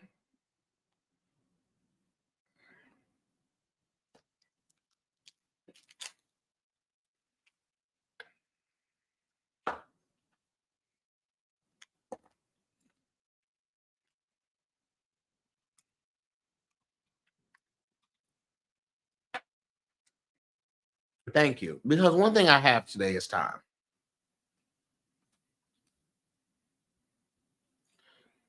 Pauline, girl, I just zoomed in on this picture and you should be ashamed of yourself. Next. All right. Now I'm on shot. And my list is closed. I'm sorry. I see you, Sean. Girl.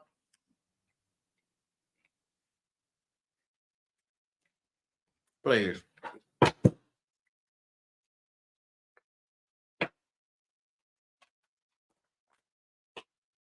But see, that's how people do. They will overlook everything this is for. And that's the white woman. Pauline. Not doing Hoodoo Heritage Month.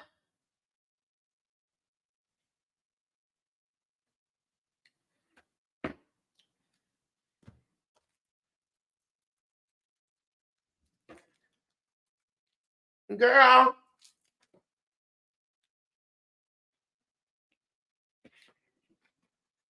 Please.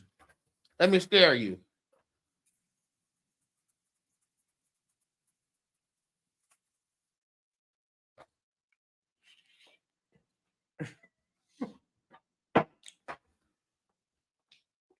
Okay. Here we go.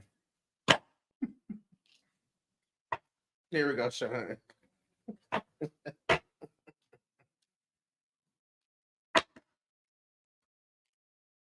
Oh, y'all, this is good. Again, this is a cranberry, white chocolate, and raspberry chewy bar. It's HEB brand. Mm-hmm. Love it.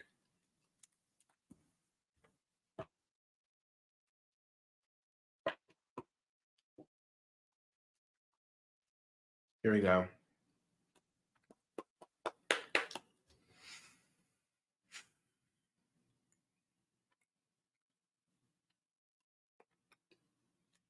The ancestors.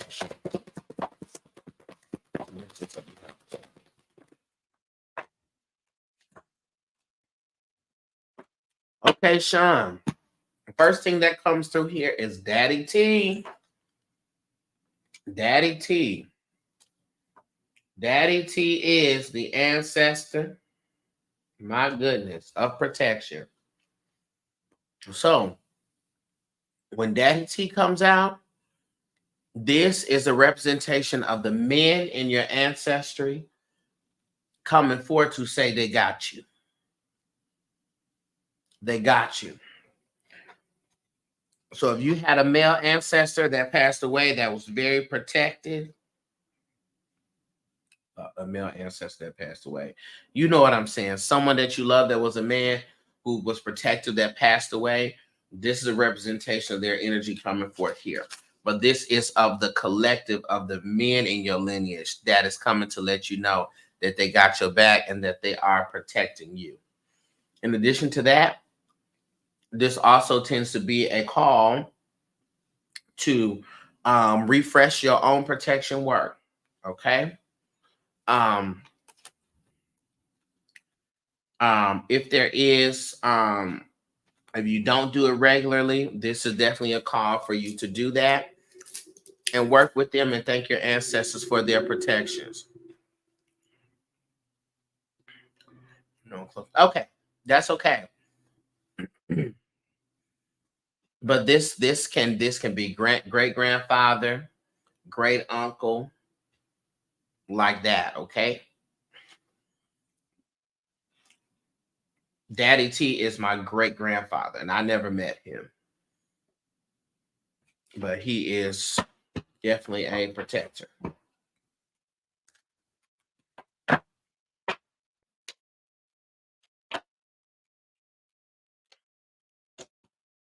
Okay, and so yeah, refresh your protection work. And that's a great practice for this Hoodoo Heritage Month because we as a collective have decided to honor our ancestral connection this month. This time of year, the veil is thin anyways. And so this is the time we want to say, oh, okay, yes, I've been wanting to do protection work. Okay. Sean, are you familiar with how to do protection work? Because I have a class on protection work that I could send you. If you want that. Now, the class normally costs $45. But anytime I recommend or give a class away on live, I always charge the price of the reading. So the readings, they were $22. And so if you want, if you send another $22 with your email and the memo, I could email the class to you. If you want that. Okay. And I could email the class to you. And so you have it. It's a whole, maybe things about 2 hours long. And I go through different herbs, different workings and things to do for the protection. Okay. So you move on your own accord with that. What other message? Second message. All right. All right. So we got Uncle Tip here, who's the ancestor of indulgence. And so Uncle Tip upright, I'll do that Friday. Okay, no problem. Just make sure to put in the memo what it's about. Okay, so I know for sure. So I can remember. Okay. Um, Uncle Tip comes to represent the ancestors in our lineage that were partiers. I mean, they would drink, they would smoke, they would gamble, they would do all of that. But Uncle Tip really comes as a message to be mindful of our habits. All right. If there's an eating habit that you have that you know is not well for you, if there's a drinking or a smoking habit that you have that's not well for you, the ancestors are coming to say, hey, we got to get that under control before it causes other problems in other spaces. Okay. Yes, it's eating. Okay. Got you. So with the eating, we got to do what we need to do in order to make sure, that that's well. All right. That we keep ourselves well in the center. TikTok folks, could y'all come over to the YouTube? Please, the YouTube is darcellandre because I'm getting ready to close down this TikTok app. I have been wanting to eat right and lose weight. Okay.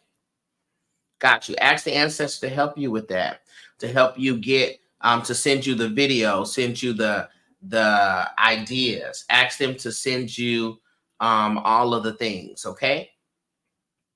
Send it to you. Send it to you. Send you the people. Send you the inspiration. Support you. Encourage you. Make that a prayer, and they will help you do that. But the thing is, Sean, you wanna start doing this month, okay? Because this is something that they're bringing into fruition. They're bringing to your attention now. All right, y'all over here? Okay, good. Come over to YouTube, y'all. Darcellandre YouTube.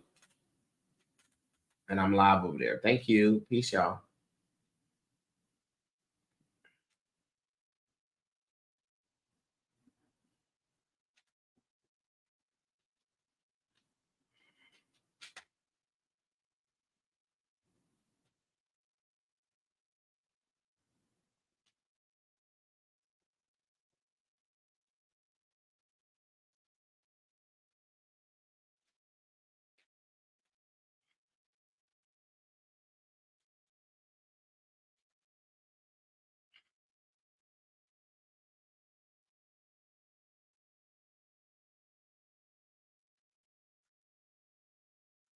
Okay. Okay, so you are spot on. I was just thinking it's the first. We start anew. That's right. That's right. Come on, alignment. Okay. Just go ahead and start it. And hey, just look at little ways, build yourself up. You know what I'm saying? Again, I think that lesson of the gumbo pot is really prevalent. We want to build ourselves up, right? Because we want to do something that we can sustain.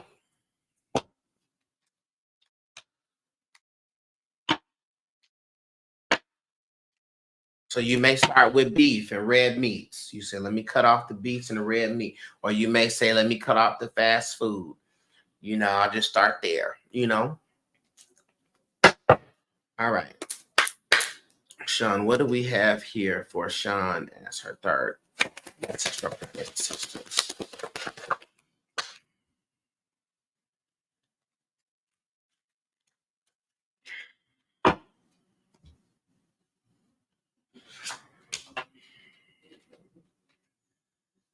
Third message we got is on Honey here.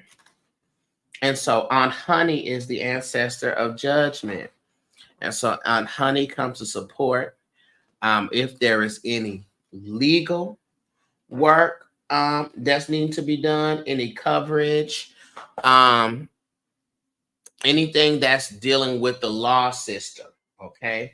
She comes here to speak to you being covered in that way. Okay.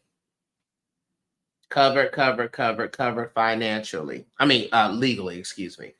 All right. That's on one part. But also this comes to speak to letting the spirit take care of people. Okay. And you don't have to worry about trying to get somebody back or trying to you ain't got to worry about it. Okay. You ain't got to worry about it. You don't got to worry about trying to get back or try to do the work. The spirit is already doing that.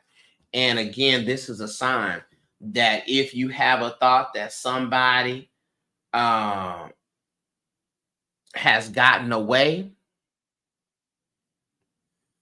they have it. Trust. They have it. And the spirit is not going to let them. Okay? The spirit is not gonna let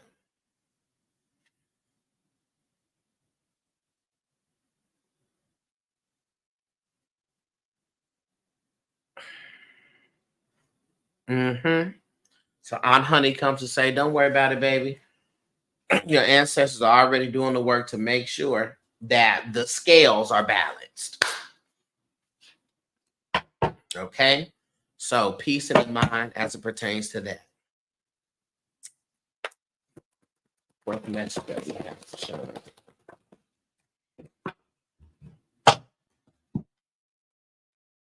show? Sean, you ready for this confirmation? Let me see if I could. It may be backwards to you. Is it backwards to you? It's gonna read backwards to you. But this card is about renewal and rebirth.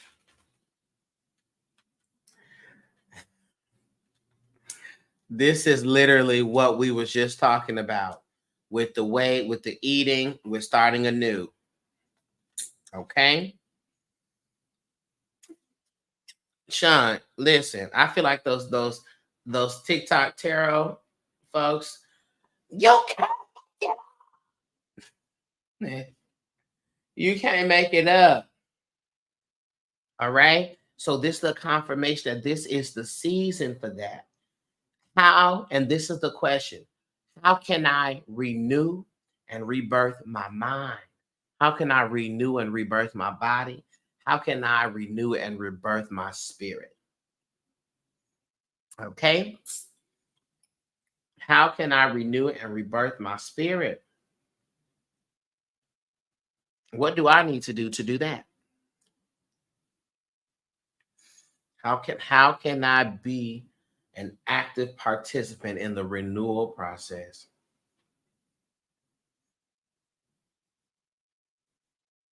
What do I need to do to rebirth my mind, my body, and my spirit? All right. Think of it as a holistic baptism. Take me to the water. Okay. And Sean, if you would like to, which is something that I would suggest, but again, move at your own time and your own pacing. If you want to have a spiritual coaching session where we can create this renewal and rebirthing plan for you, let's do that. Okay. So that may be something you choose to do next Friday instead of the class. Okay. And I could just include that when I'm talking to you about that. All right. So, or on Friday, whatever you said. But that may be the move here. So we can create you something, a plan that is feasible, that's reasonable, and that is in alignment with your goals.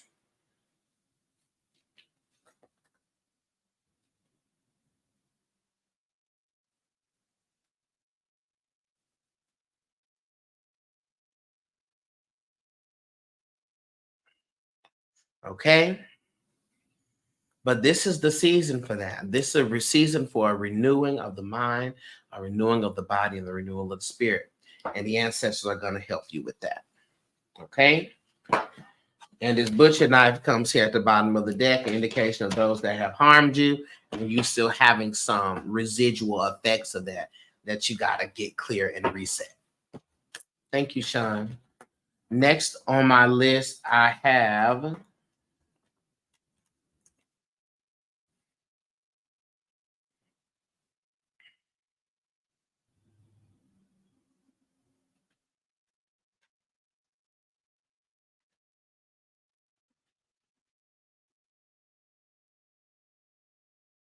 Tiffany. I got Tiffany, then I got Andrea, Katina, Michelle, Sierra, and Carolyn. Tiffany, are you here? You hit on every point. Thank you. Thank you. The ancestors, listen, they know what's going on.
Oh, child, there's a lot going on.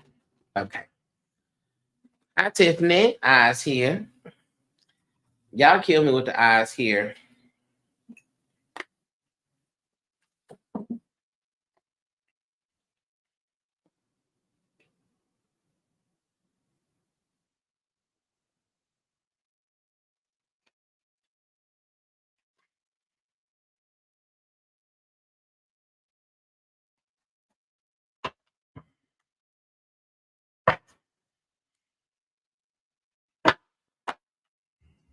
All right. Let's see. Okay, Spirit for Tiffany.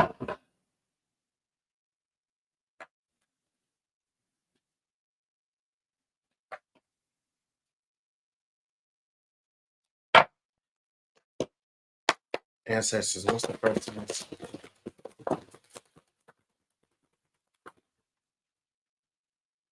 Okay, Tiffany. First message is a proverb. And the proverb is, if two wise men always agree, then there is no need for one of them. If two wise men always agree, then there is no need for one of them. What does that mean? A couple of things. First, it means that you don't need other people to agree with you, right? We don't need to get the agreement of others for the things that we know to be true and the decisions that we want to make. The folks do not have to agree with you. They don't have to put you on your back, and you don't need anybody's permission to do what it is you know you need to do. Okay? Ancestors are clear on that. If you know, that's the only thing that matters. I also want to let folks know, too, that when ancestors are giving messages or when the spirit is speaking, period, the spirit speaks in past, present, and future, right? So the spirit speaks about things that we have experienced. The spirit speaks about things that we're going through and things that we're getting ready to experience. Okay. So we just got to keep all that in mind when we're receiving messages. And that's at any given point. Okay. So you don't need that agreement. The other point here is don't expect people to agree with your perspective on situations. All right. Because y'all don't have to agree. That's why they tell the people to agree to disagree, right? But again, your clarity does not require agreement to be. You don't need no level of agreement. The folks ain't got to get it. It ain't got to make sense to them. You are the only one that needs to get it. Okay? And that is the fact. You're the only one that got to get it. You're the only one that got to understand because you're the only one that got to live it. Okay?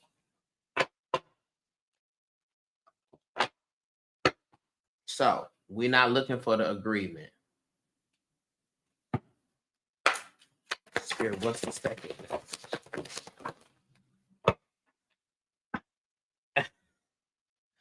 Another proverb comes out, Tiffany, and the proverb says, your thoughts are not their thoughts. Now, this is partly hinging on the same principle. The way you think is not how they think, right? So we can't look for agreement in that way. But this is also in addition to another lesson. Your thoughts are not their thoughts, meaning you can't project what you think someone else is thinking onto them. So sometimes we don't want to do stuff because we think other people are going to think some type of way about it. Or we don't have conversations because we think we already know what they thinking or what they're going to say. And we don't. We have no clue.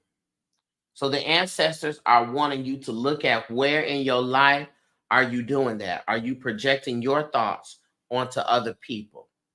Are you assuming that other people have a certain thought about you or a certain perspective that they have not confirmed?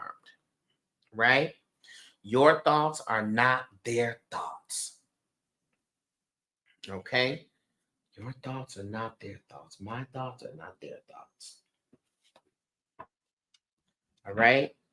Because we do that all the time. And then we come and we communicate it in a way like we know. And we don't know anything. And now we done came in and now we got a whole problem. We got a category 10 problem because we are assuming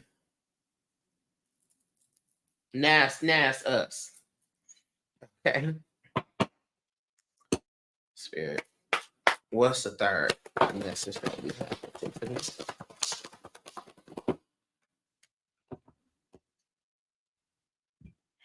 Okay.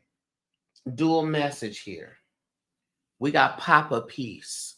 Papa Peace. Papa Peace is the ancestor of mindfulness. Mm-hmm. The ancestor of mindfulness. The ancestors are wanting you. You see, when Papa Peace comes in, these are all the ancestors that were diplomatic, the ancestors that were peaceful, that were level-headed and reasonable. And when the ancestor, when Papa Peace shows up like this, he is coming to remind us to practice our mindfulness, to take care of our mind, to declutter our mind, to cleanse our mental palette, and to check the perspectives that we're choosing. Okay, which is directly in alignment with the previous messages here. We got to check our perspective, and it happens in the head. All right. Papa Peace is coming to say also that a lot of what we are experiencing that is negative or harmful or triggering or whatever, a great deal of that is the experience that we are creating from ourselves, right? It is how we are choosing to see it and what we're choosing to give meaning to. Because the truth is, I give meaning to everything I see. You give meaning to everything you see. We give meaning to everything that we see. All right. And then sometimes we got to check the meaning that we're giving it. Papa Peace also comes to tell you to practice mindfulness. Mindfulness is meditation, but mindfulness is also not letting days pass and you don't check in with yourself. That's mindful. Midday check-in. How am I feeling? How am I feeling in my mind? How am I feeling in my body? How am I feeling in my energy? How am I? Papa Peace comes to speak to that as well. All right?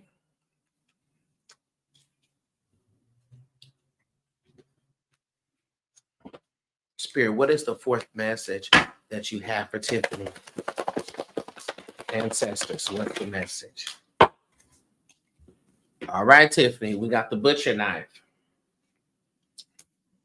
And this butcher knife is coming to warn about a backstabber.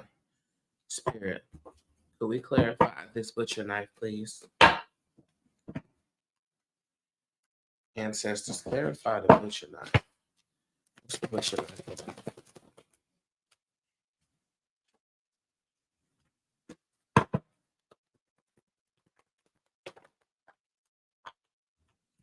All right, here we go, Tiffany. This is a direct call to your intuition. When I asked to clarify what the butcher knife is about, the butcher knife card is representative of betrayal or backstabbing that's happening. My God. With the Two of Swords, right? The Two of Swords comes out and speaks to indecisiveness. On top of it, the Eight of Wands in reverse and the Chariot card in reverse both speak about a halting of progress, a halting of movement. So what does this mean? If your intuition has been telling you about an individual and you like, I don't really know if I want to continue talking to them, moving forward with them, working with them, or whatever, your intuition, your spirit team, your ancestors are trying to warn you about a deceiver, about someone who is a backstabber. Okay. And so if you are indecisive, like, I'm not sure about this. I don't know why. That's what I said earlier. You don't have to know why. You don't have to know what it is. You just need to know that it is. Okay. And so listen to yourself when it comes up and you're like, this person, I don't know. I don't know how I feel about them. Trust that. Because that's your intuition. That's your ancestors.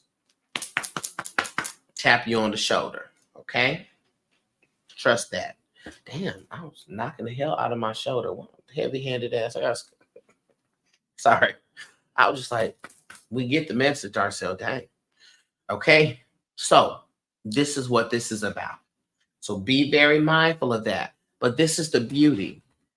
The only way you could be played is if you play yourself and don't listen to yourself. Okay? The only way you can be played is if you play yourself. Oh, did y'all hear that? Did y'all receive that? The only way I could be played is if I play myself. Mm. Okay, Tiffany. Thank you. That's some messages, Tiffany. Some good messages. Ancestor's gonna come and let you know.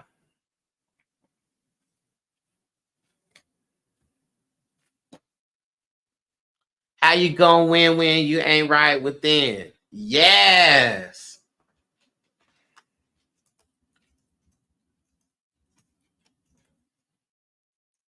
How you gonna win?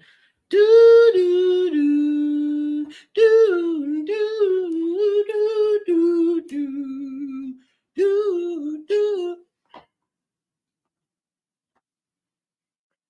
Come on, Lauren Hill. Woo woo woo woo woo woo woo woo.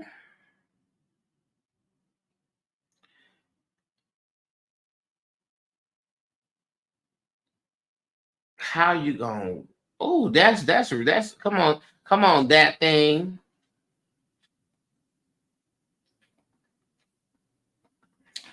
Okay. Next on the list is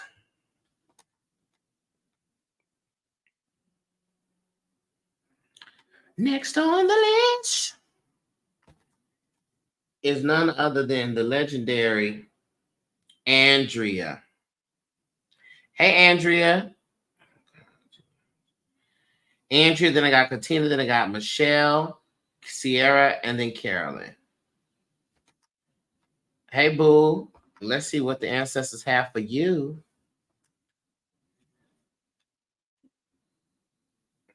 How you gonna win when you ain't right with it?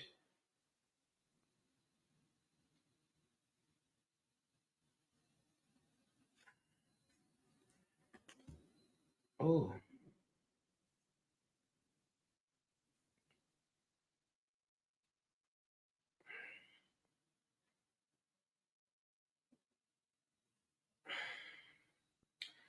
If I ruled the world, I free all my sons. Okay. Spirit. This is for Andrea. So what do we have as a message for Andrea? What's the message for Andrea?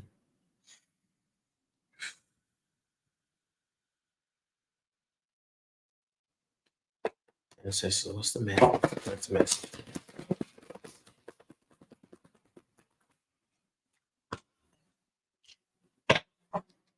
All right, Andrea. Let's start here. You have a card that is called the Garden. This is a location card, the Garden. First, this is coming to talk about your earth signs in your chart. Your Capricorn, your Taurus, and or your Virgo. Are you familiar with you having any of those placements in your chart? Or do you know your chart?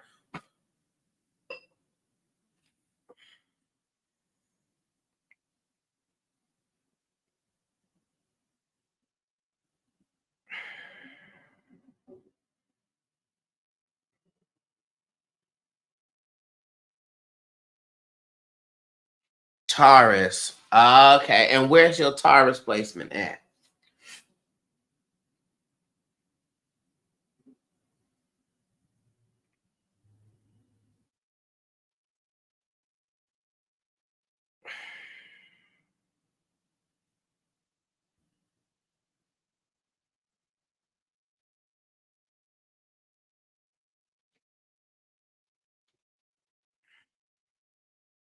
think it's the rising. Okay, got you. So let me see something real quick.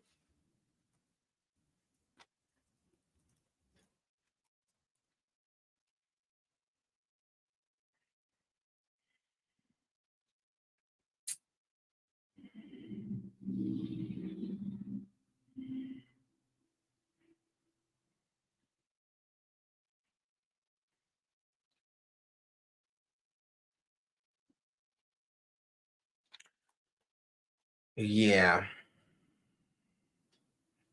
think it's rising, but that's all I know. I'm a Sag though. Oh Lord. Sag stay on the go. If Sag could hop on a plane right now, if Sag should be in a different country every day, a Sag would be in it. You got to be careful with the Sag. Because that's how they carry on. So, the garden, growth and seeds. Okay, this is a very excellent card. The ancestors are talking about the seeds that you have planted not being for naught, right? Not being wasted. All right. I feel like you have planted some seeds and you're like, okay, where is the growth?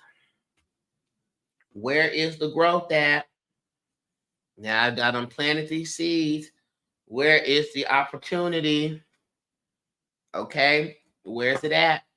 But I want you to know that there's a lot of plants that grow bountiful underground. Bountiful. So most of the growth and the stretching and the opportunities that are coming your way are those that you can't see. But just because you don't see it, it doesn't mean that it's not there and it's not happening and it is not growing. Your job is to keep watering your seeds, right? Your job is to continue your prayers, continue your affirmation, continue your work, continue your promotion. Your job, that's your job, okay? The garden represents that growth is happening. It is a very positive card. This also means that you need to engage with nature, okay? Engage with nature.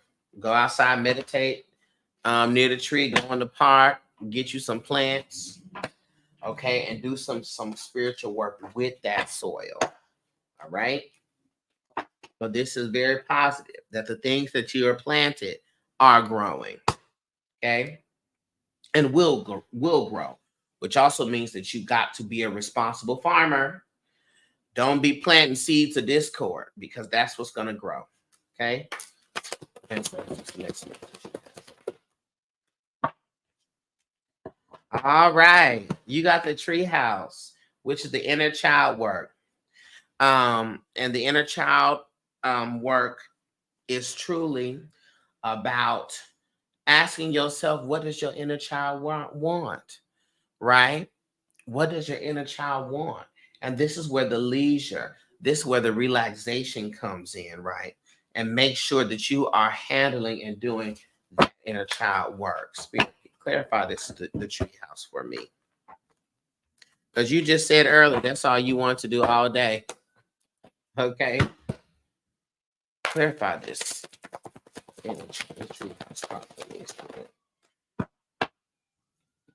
Yeah. Yeah. I need you to find some things that you would do as a child that made you very happy and enjoy that and put that back into your routine. If it's crafts, if it's painting, if it's having fun, if it's playing, if it's something, whatever it is, you got to put that back into your routine. Okay. Now, I'm not saying you need to go buy Barbie dolls. Because then I'll be like, okay, Andrea, what's going on here? But no judgment. That's what you want to do. But my point is you need to bring that fun and make that consistent. Because the inner child, the child used to not worry, right? The child was free. Okay. The child didn't have a worry in the world. Let me tell you something. As kids, I walk in the street and I just knew somebody was going to save me. You know, as kids, you just be doing shit and you just believe that you covered. Okay. And so we got to embrace that as well. that I can be free and safe. Whose affirmation is that? Somebody needs that affirmation. I can be free and safe. Somebody needs that. Somebody needs to hear that. I can be free and safe. There is security in my freedom. I don't always have to be on guard, right? I don't always have to be ready to defend, ready to fight.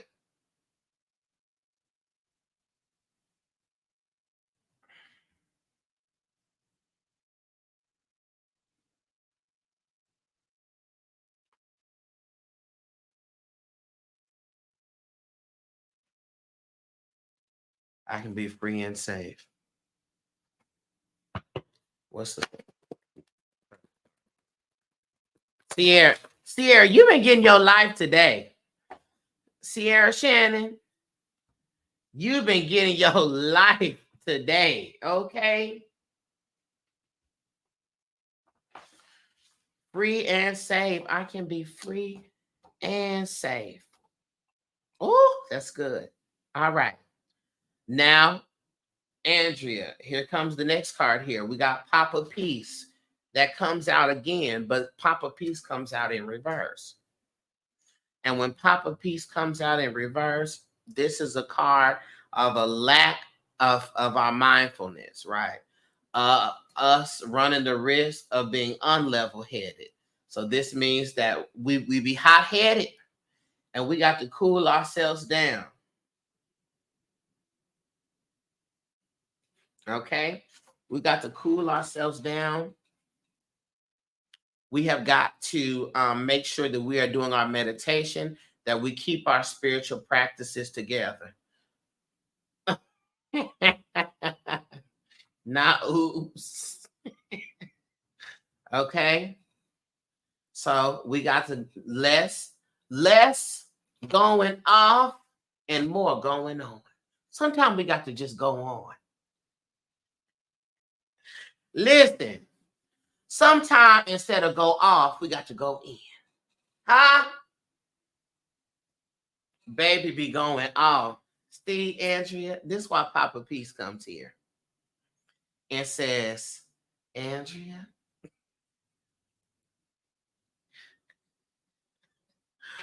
now, Andrea, we got to slow down now. We don't have to blow everything up now, huh? Let's get clear about what's really wrong. Okay?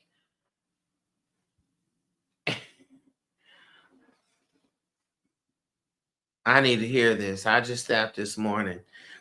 It's true, because this is the thing, okay? And I need us to hear this. Never is it you are wrong. Never is it that when you feel something, it's not about your feelings being wrong. We got to eliminate right and wrong from our language. Because wrong just carries so much of a spiritual weight. You're wrong. It's not about that. What it is about, though, what is helpful to this situation and what is harmful? That's the question. Was I right or was I wrong? Cut that. Was this helpful or was this harmful? Sure. And then I have to tell myself I did not have to do all of that. Yes. Was this helpful or was this harmful? Because now you mad. You done messed. Now it's tension. It's a category 10 tension too, because you done went all the way off. And that is also an indication of you not being in control of yourself. And that is where the super problem is, because you is all you got. And if you can't control you, we have a problem, right? Because for whatever reason in the moment, we go to 1,000,000. Some of us go to 1,000,000 because we let things slide and it build up. And that's on us. We need to nip it in the bud when it happens. Some of us go to 1,000,000 on somebody because we think we're in danger and we are fighting back this person like our life depends on it. And that's also you, because that's a trigger, right? If somebody got you messed up or someone is doing something wrong towards you, that is on them. But what, and you can't control that. But what you can do is control how much. This is the question. How much of my peace am I going to let you steal from me today? Baby. Baby. That's the question. Baby, that's the question.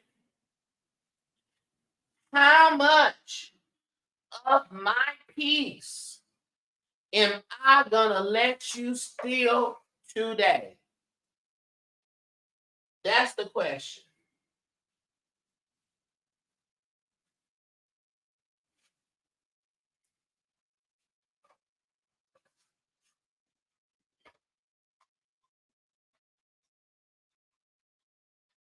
You not finna steal my peace.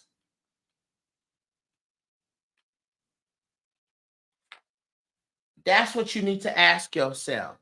Before you getting ready to go to 1,000,000, how much of my peace am I gonna let this person steal from me today? Because they're gonna run off with it.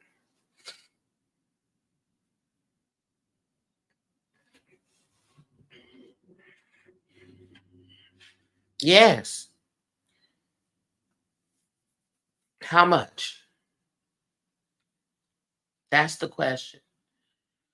Is it helpful? Is it harmful? Is me cussing you out, calling you everything that I possibly can, talking about how you built, and I'm speaking from the experience, talking about, is this helpful? No. And it never was helpful. And it's never going to be helpful. Okay? And that's just it.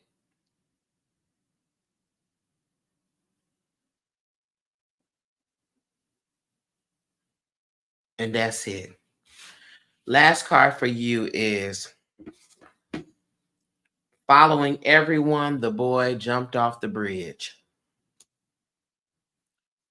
Following everyone, the boy jumped off the bridge. Now, this comes in reverse, okay? This lesson in reverse is the extreme opposite. Sometimes we've had the life experience where people have not been trustworthy and we've had to do a lot of things on our own. And I think that is akin to what it is that you have experienced, Andrea. And so you have created this life experience for you of solo. It's me, independent. All the women independent. Throw your hands up at me. Okay. INDEPENDENT. Do you know what that means? And the issue with that is you will suffer through some things and not get the help that you need because you're going to keep it to you. Okay? So the ancestors want you to check the ways in which you are unhealthily independent. Okay? And I'm gonna tell you this. There's a difference between who you are and who your trauma has made you to be. There's a big difference, Andrea. And all.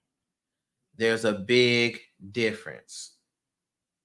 Okay? Between who you are and who your trauma has made you to be. Is that the way you are? That's just the way I am. Is that the way you are, or is that the way you had to become? And you have become and been that for so long that you think that that is the identity. And that is, in fact, the costume. But you worn it for so long.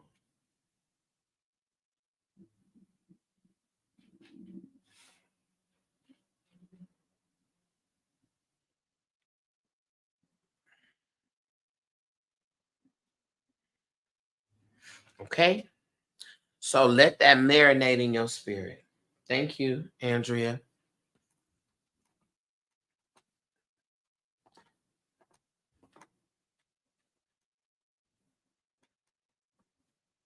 Katina, are you here? Katina, like, girl, barely.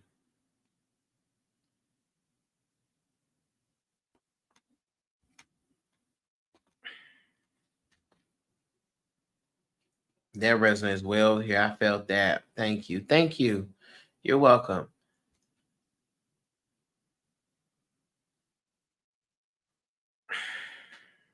Hey, Katina.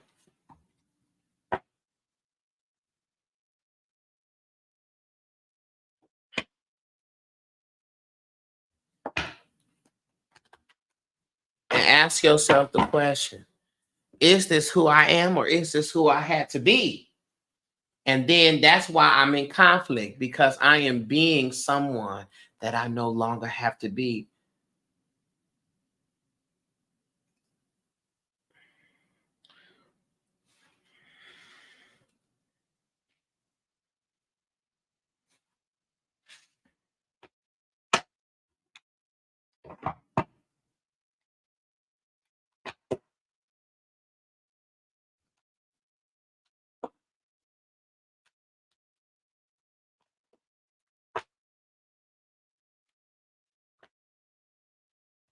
All right, Spirit, Ancestors. What's the message we have for Katina?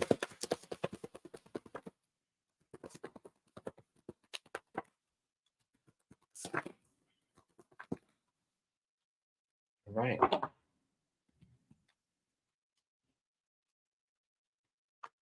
First and foremost, Katina, the first card that comes up here is a proverb.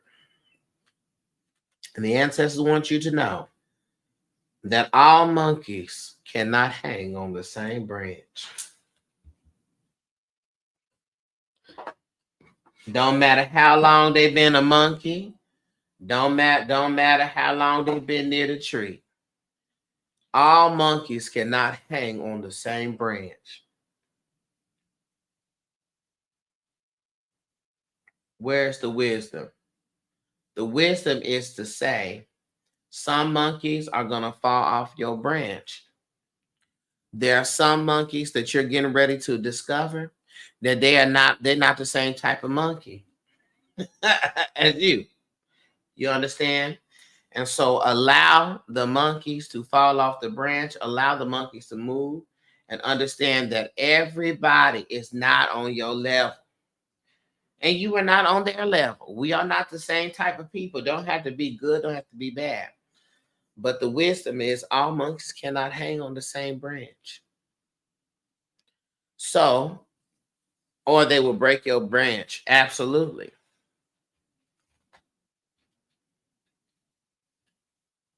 So we should not try to make them hang on the branch either. So this is a call. The ancestor wants you to look at who's in your circle, who are you connected with, and look at the character of the people and really take a good deep dive into your circle and say, do you belong on my branch or not? Are we in alignment or not? Okay. Next thing, Katina, we got the altar here in reverse. Do you have an ancestor altar up, Katina?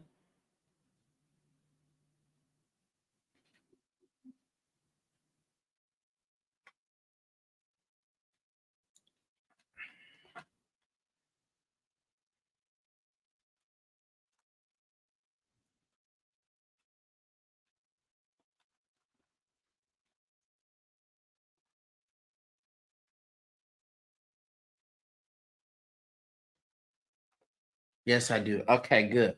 And how often are you working with your ancestor altar?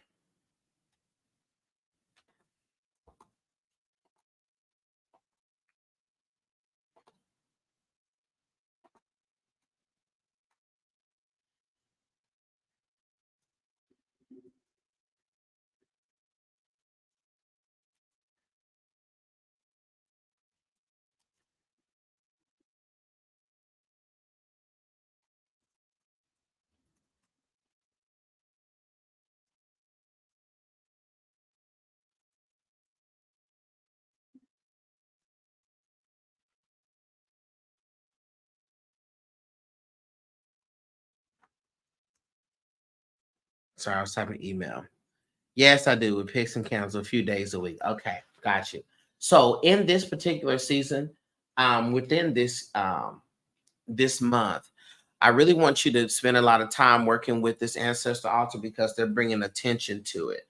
So it may need to be refreshed. You may need to clean the items that are on there because this is showing up in reverse. And anytime this shows up, that means that there's something that's not quite consistent or not quite together with the ancestor altar. Okay. And because you use that as a primal part of your oh God, did I say it? As a prime, excuse me, part of your practice. Primal is that is correct. A primal, essential part of your practice. You want to make sure that you are refreshing everything that's on there, okay? And cleansing. All right. So do it good. If you got cloth up there, wash it.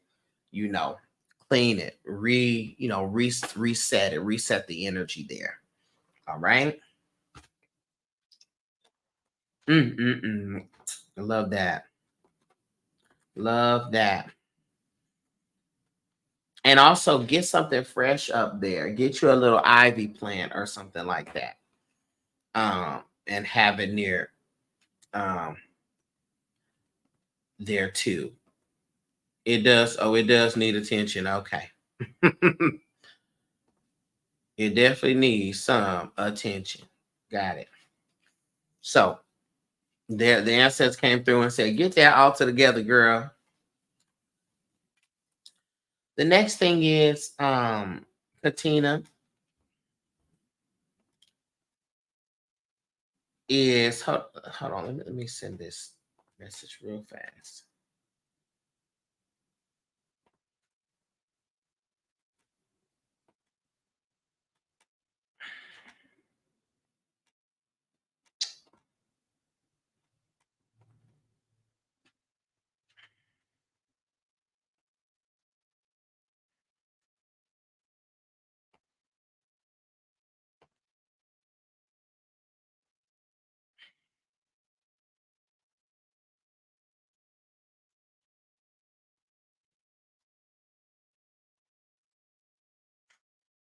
Okay.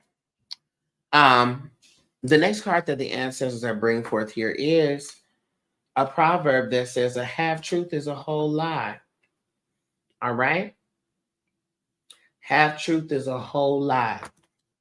All right. And so, Katina, the spirit wants you to be on look. Hey, Tracy. Yeah, I was looking for you, Tracy. Um, a half truth is a whole lie. All right. And so, what this is, be very mindful of the half truths that you may be telling yourself or about people, but also be mindful of what feels like half truths coming from others that are around you in this season. And I feel like it may be connected to this all monkeys cannot hang on the same branch. Okay? Half truth is a whole lie. All right? And so if you feel that there is a spirit of half truths going on, then it is most certainly your job to say, wait a minute, I need to make some shifts. I need to move to the side here because there's some deception going on. All right. So You may even sit down with yourself in your prayer time and ask yourself, I knew monkey ass. Oh, you know what monkey ass this is? Katina, please. Katina, please.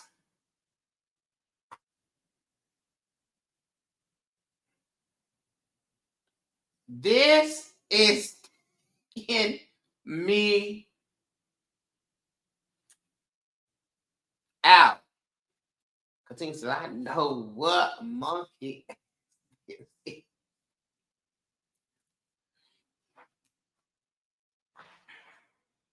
Because he irking me lately. Gotcha. Gotcha. Okay? So you know exactly what it is. It's okay, Katina. Katina, that's it. Hey, EJ. Oh, that's sending me. So here, the fourth card that we have for you, Katina, is the hospital here. So in the hospital here, this is talking about an issue that you need to address immediately. Okay. And so it may be him. But this is definitely something that you need to address immediately. This is one part of the message of the hospital. So we're not letting anything slide, anything wait. We're going to address it because it builds up to a bigger problem, and left unaddressed for sure, it will become a bigger issue. Okay. Furthermore, this is also a reminder to keep on point with your doctor visits. All right. Make sure that you're keeping yourself well and together because we don't need a hospital visit. Okay. So make sure that you're checking your, you know, all your checkups. You're doing everything that you're supposed to do. All right. And so the ancestors, oh child, that Katina, when I tell you that took me down, I know what monkey ass this is.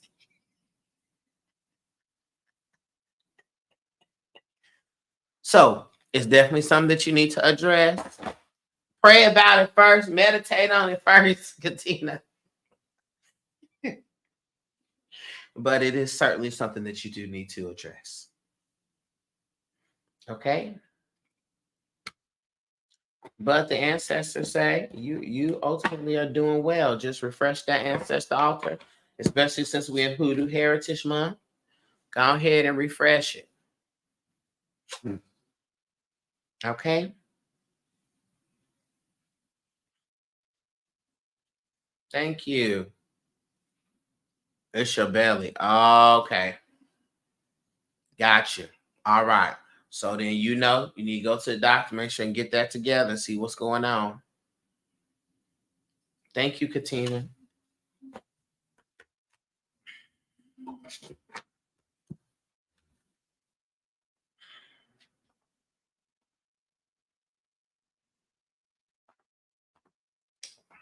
You're so welcome. I know what monkey ass this is. Oh my God. Okay, Michelle, then Sierra, then Carolyn. Michelle.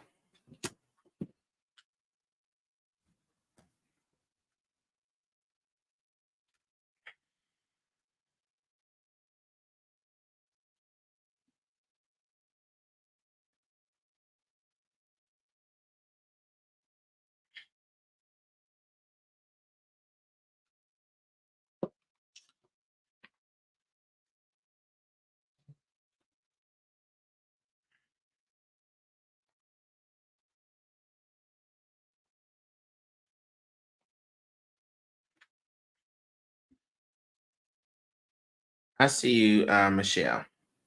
Michelle, let me just send this message real quick.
Here we go.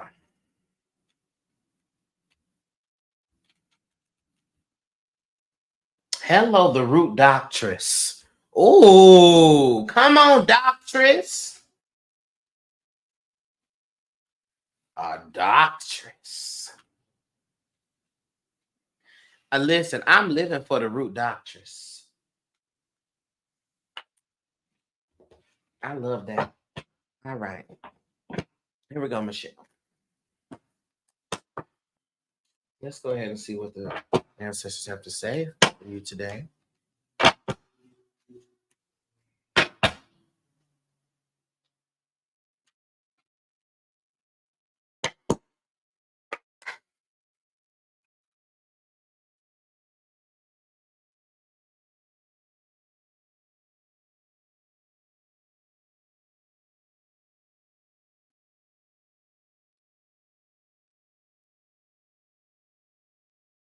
All right, ancestors, what's the message that we have for Michelle?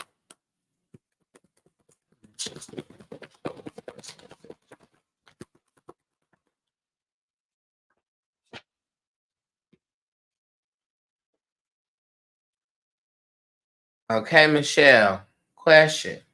First message we got is Edward Bias. Edward Bias, ancestor of business, wealth, abundance, finances. How are the funds going?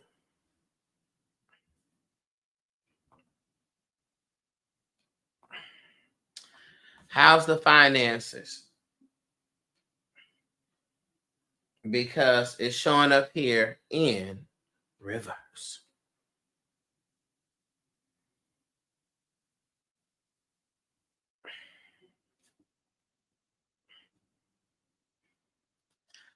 Anytime this shows up here in reverse, the ancestors are saying that there is a better way to navigate and utilize our funds. Okay, it's a better way to do it. Let me get some clarity here. Spirit, clarify the Edward Bias card here.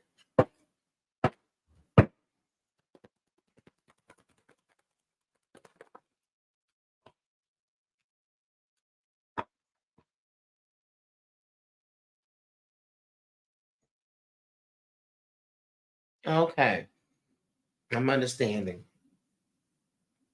Okay, so the Two of Pentacles shows up here in reverse. So we're balancing the funds out. Balancing the funds. Okay. I would just suggest that sometimes we can take a good old class and we can do a good old learning.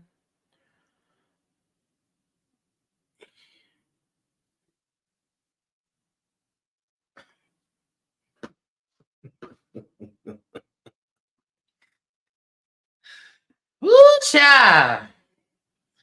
Now, what's hilarious about that is when I asked what's wrong, you got the Knight of Cups that came out, which is an energy of romance, following the heart. And we also got the Three of Cups here in reverse, which is talking about more people involved in this.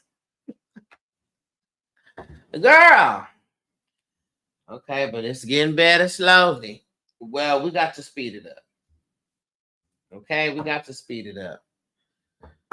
Okay. And so if that man is messing things up, girl, we got to have an action plan to get him out of there. Okay. But I think that there is, just some better ways to manage the funds. All right. Yes, I just purchased. Okay, good. Good, good, good. Okay, you got hoes now. Okay. All right.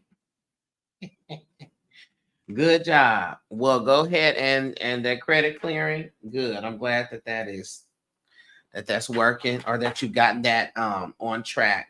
Okay, you moving in that direction. Okay.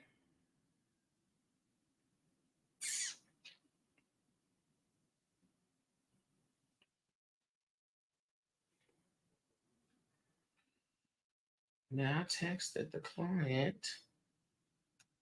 Okay. So let me just hold real quick. Hold tight for me real quick, Michelle. Hold on.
Okay, I'm back. You said I gotta book a session because we gotta catch up big time. Okay. Good, good, good. Okay, look here. We got the dice here, which shows up in reverse. Okay. The dice is the ancestors coming forth to say, let's be careful with any risk that we're taking. Okay. Um, we got to be careful. Got to be careful with any risk that we're taking and making sure that we are putting our bets or investing into things that are really wellness centered. Okay. No poor investments, right? No poor financial investments, no poor energy investments. So the ancestors want you to be careful with what you're investing your energy in. All right. All these reverse cards. No, that's okay. So ask yourself again. The question I was saying earlier to the children was helpful or harmful? Is it helpful or is it harmful? And the prayer is that we continue to do that which is helpful and not that which is harmful. But again, what are we investing our energy in? What are we spending our energetic dollars on? Okay, got it. The next card we have here, the ancestors bring about is what is a tree without the soil? Okay, so are you doing your ancestor practices? Have you been venerating your ancestors? Working with the ancestors at all? Because this is definitely a call to really work with your ancestors this month. There's a lot that they're going to be doing for you. They're going to be showing up in a lot of different ways, showing up in the dreams, showing up with the music. Okay. So we want to make sure that we are doing what needs to be done as it pertains to opening ourselves to the ancestor connection. This part of the year, the veil is really thin. So you can expect your people to be showing up tenfold. Tenfold. Yes, but less than before. Okay. We need to amp it up for this month. Amp it up.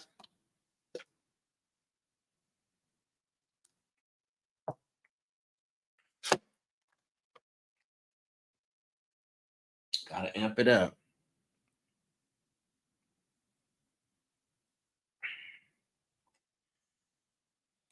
Okay.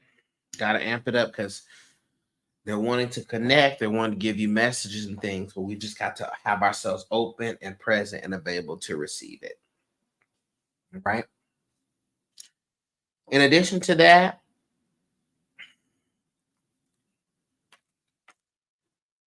got this proverb here. Now, this thing is powerful. A snake that you can see does not bite. Okay? A snake that you can see does not bite. Okay? I repeat, a snake that you can see does not bite. And so, what is the message therein for this? The message therein is sometimes what we are pointing out as the obvious problem is not the actual problem. Okay? Sometimes, because that snake I can see, if I could see it, I can maneuver around it. It's the snake that you don't see. It's who it is that you're not looking at. That is the issue. And for this, for you, I feel like it is the self. Okay? It's the self. It's easy to point out here and see this person's doing this, that person's doing this, they doing this, doing that. And it's obvious to point to that snake, but it's not the snake you see. It is the snake that you don't see. Okay? And so that resonates in so many ways with me personally. There's been a whole thing that's been going on recently. Okay. And what I know is this is why we have that front porch card that comes. And that front porch card teaches us to observe before we act, right? Sometimes we got to watch. Sometimes we got to get clear, right? I always have a practice of when I'm upset, I have to get to myself and I say, okay, self.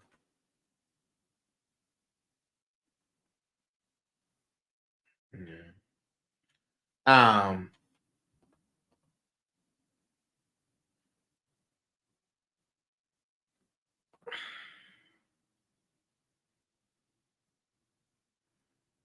man, that just gave me a whole flashback. Oh, that gave me a whole flashback. It's who you don't see. That's the problem. Okay? And take that and hold on to that deeply.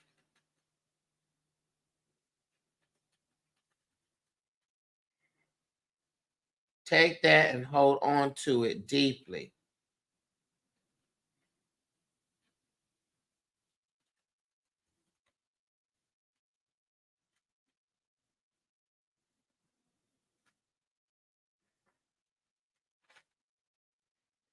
Me, I needed that. I have been chanting that to myself. And that's why Spirit's been pushing me to get back to my daily practice. I was able to see myself more clearly. Right. Right. Come on. Yeah. Because it is this is too obvious. This person that's a problem is way too obvious. Okay? Because it's not that person. It's not that person. It's me. It's me. It's me, oh Lord, standing in the need of prayer. It'd be me, right? But it's like, dang, it's not always the snake you can see, it's who you don't see. And who you haven't been seeing yourself. But you got that message. All right? And anytime this card comes up in relation to people, I already know who I think is the threat is not the threat. It's normally the person that's behind that person, the person that I'm not paying attention to. Then I'd be like, well, behind that person's a mirror, and it's me. Okay. It's me. And I always say this is the beauty of you being the problem. If you are the problem, you are also the solution, baby. You don't got to wait until somebody get it right, get on top of their stuff or anything like that.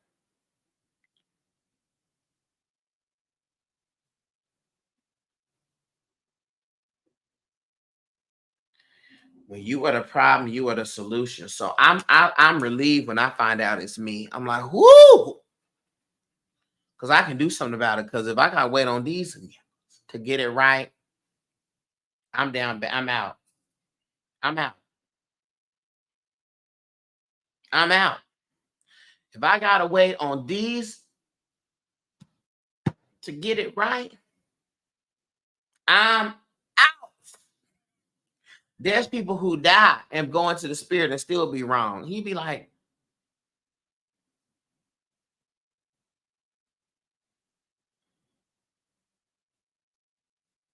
ain't that great news? That is great news. So the ancestors are confirming your need to get back into your practices so you can see yourself. Oh, shana didi, oh, shanta, shana didi, do do do, shubop. Okay? Seeing yourself clear. Release that man has really helped me refocus, but I know I can do more. Good. And continue with that. Continue. But that's your confirmation that you on the right track, Michelle. And that the ancestors like, okay, girl, keep it up, keep pressing, moving, stepping, believing, pressing, moving, stepping, believing, never pressing, moving, stepping, believing, pressing, moving, stepping, believing, pressing, moving, stepping, believing. Not the quartet. I said press, press, press, press. Who?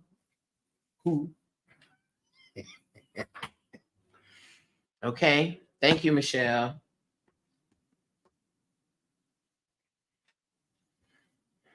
You're on the right track, girl. I want it all and I won't let go my faith. Let go my faith. Hey, he's calling me. He's calling me. Calling me. Oh Lord. Now Jesus calling me. Calling me.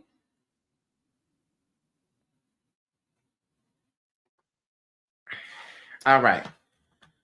Next on the list, I have none other than the one and the only Sierra.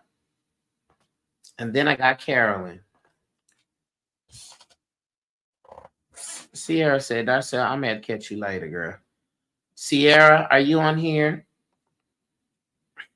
You got to do the foot stomper tab. Pressing, leaving, moving, pressing.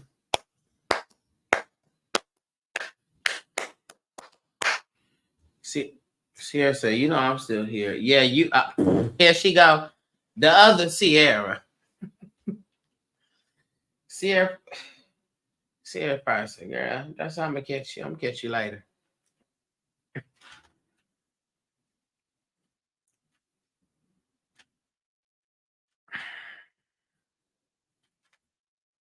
Peace, gratitude, grateful for the ancestors, grateful to the ancestors.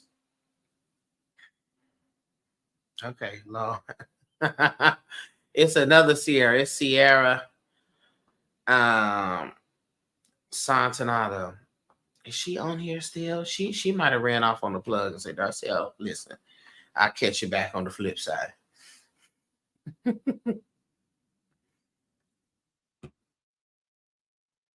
She probably ran off on the plug. Is Carolyn? Carolyn, are you here? Oh, oh, oh. Mm-hmm. Mm-hmm.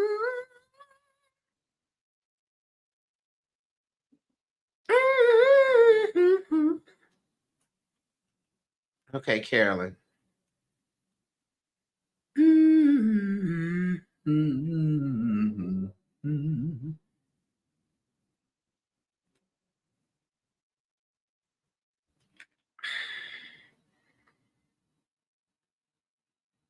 Oh,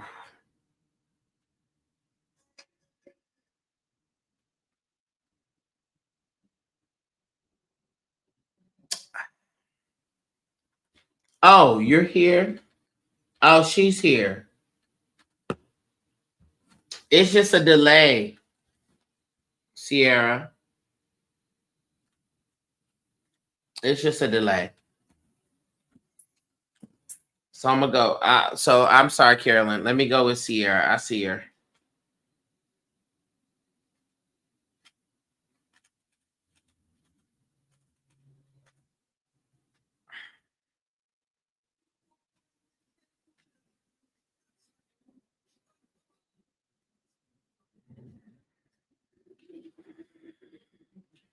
All right, here we go, Sierra. Let's go ahead and look and see.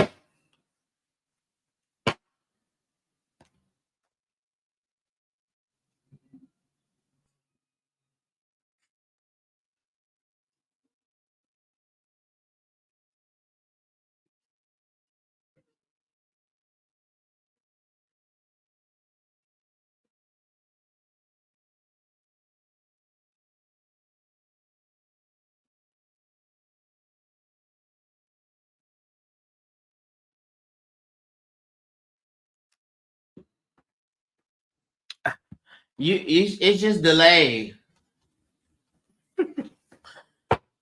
You may need to click out of YouTube and come right back so it'll catch you up. All right, Spirit, for Sierra.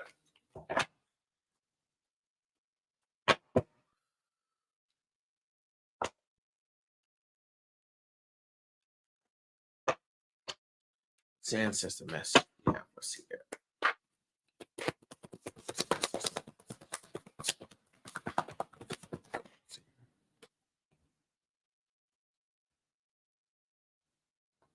I got you, Sierra.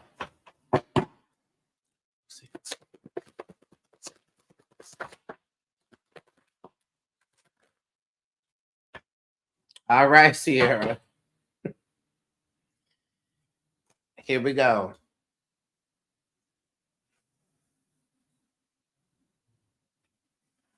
First card that comes up, Sierra, is the closet. The closet is a card that the ancestors bring about when they are, excuse me. The closet is a card the ancestors bring about when we are talking about hidden information. Okay? Hidden information. And so what we have to do is acknowledge whatever we feel is being hidden from us, because that is not a lie. Okay? It's not a lie. Okay? If you feel in your spirit that what it is that you think or you feel that there's something not right, something whatever, there is hidden information here. And this information is getting ready to come to the surface clearer. And so ask the ancestors to continue to be divine revealers, okay, to bring the truths to the forefront. But this is that there's information that's being hidden. That's it. Hidden information. But let me just do this clarifier on it real quick. Thank you, Carolyn, for waiting. Let me do this clarifier real quick. Clarify the thoughts.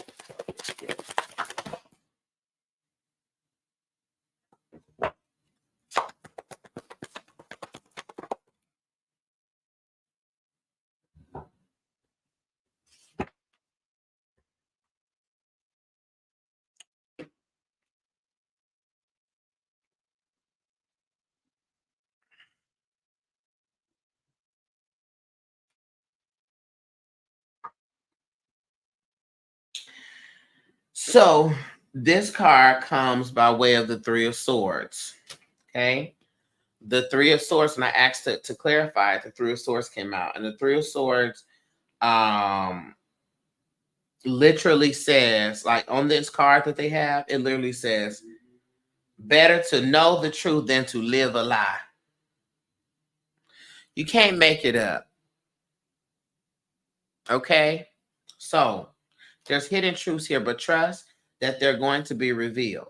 Okay? And this is also a card that's related to relationship. Okay? Hate to say that in that way, but I just have to tell you what comes out here. Okay?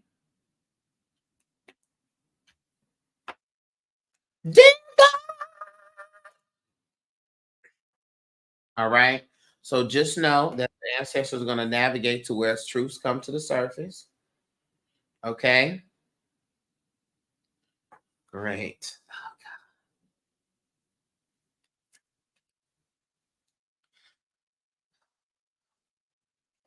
And it's going to come to the surface and we have clarity. Okay.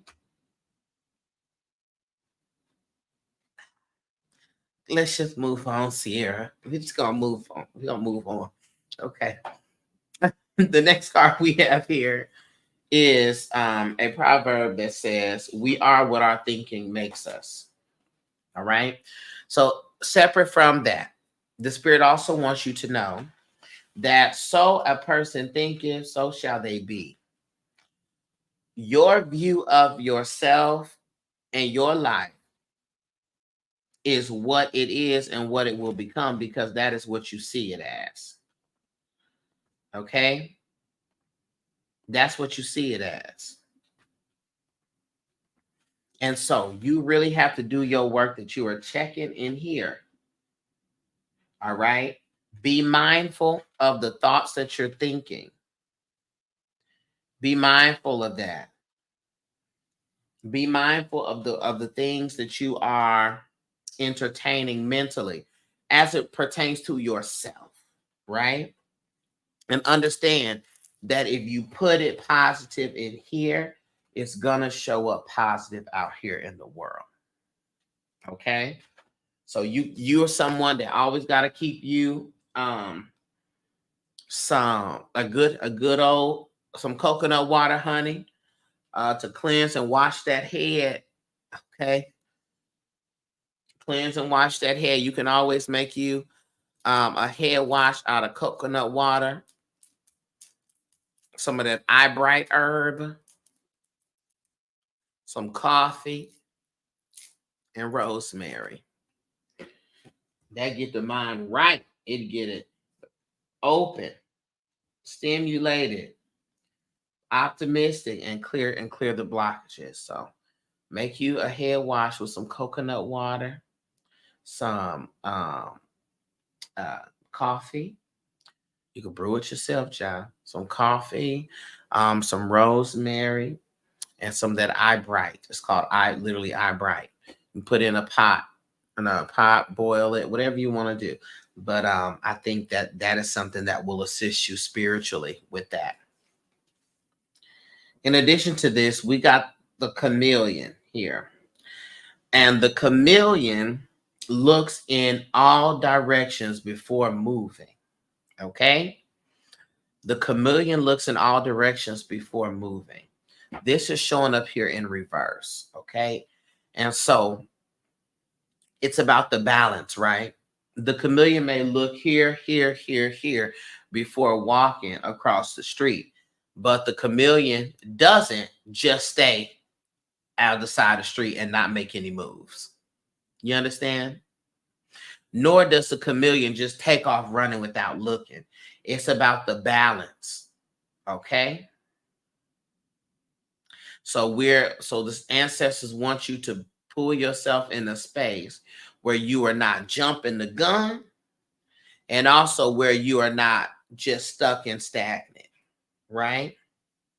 So you could be cautious, but be cautious and continue. Okay. And this could be with new things that you're wanting to do with your life, or moves you wanting to make, steps you want to make. Cautious and continue. Okay. You can be cautious, but continue. Sometimes we be too cautious, and we slip ourselves into a paralysis. We don't make no moves at all.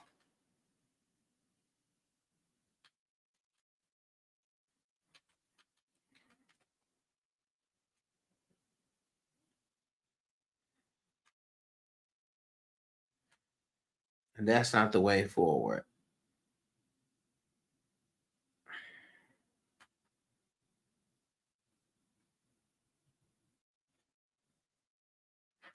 Okay.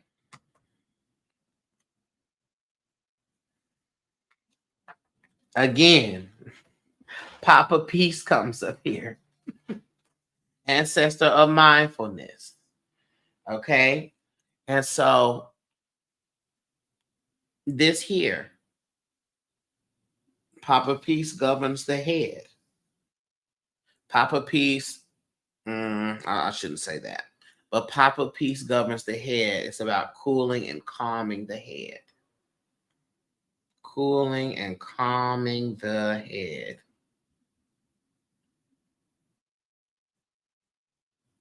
Yeah. Cooling and calming the head. You keeping yourself level-headed, right? Practicing our mindfulness, doing our meditations, covering your head when you can, protecting the head. That's why I think you need to do that head washing. Okay, because this showed up in reverse. But you've been working on your thinking, right? On being more positive with how it is, what the thoughts you choose to invest in.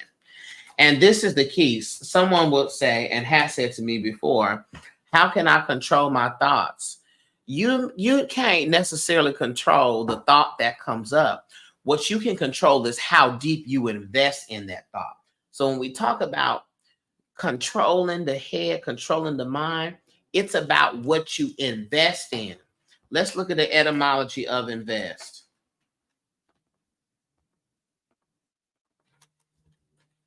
Let's look at that. Invest.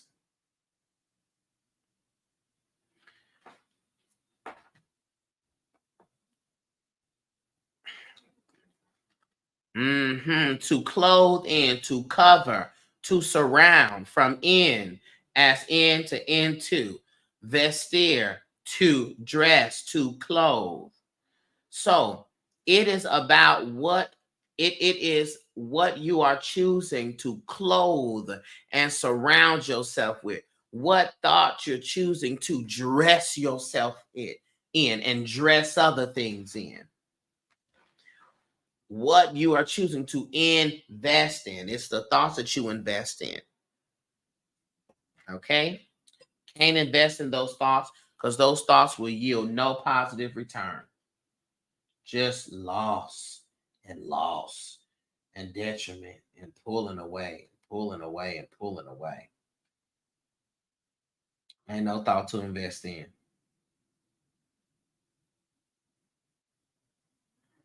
Okay?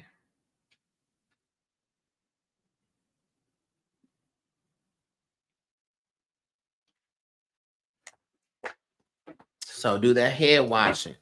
Coconut water, eye bright, rosemary, and coffee. Okay, as you are on your journey. There's also a book that I think you would benefit from. Hold on. Re-download Kindle. Let me go right here. I got on my phone. And then I have Carolyn.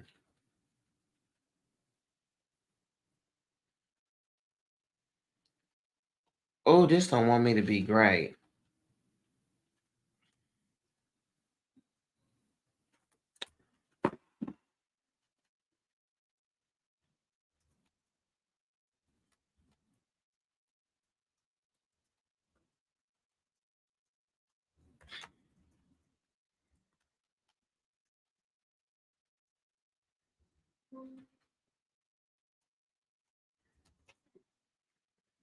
Okay.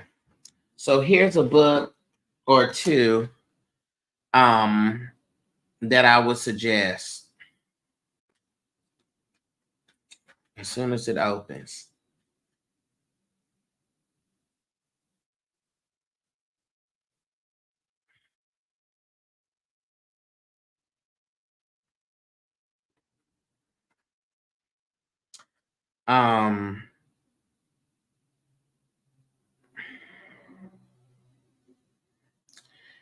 Yeah, so I would definitely say you should pick back up The Power of Now. So when the truth come out. So when the truth coming out? LOL. Soon. Soon, girl. Soon. Girl. I can't take it. I can't take this.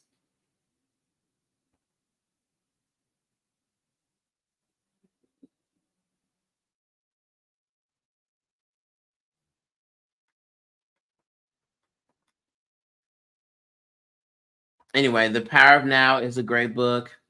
Also another book to get is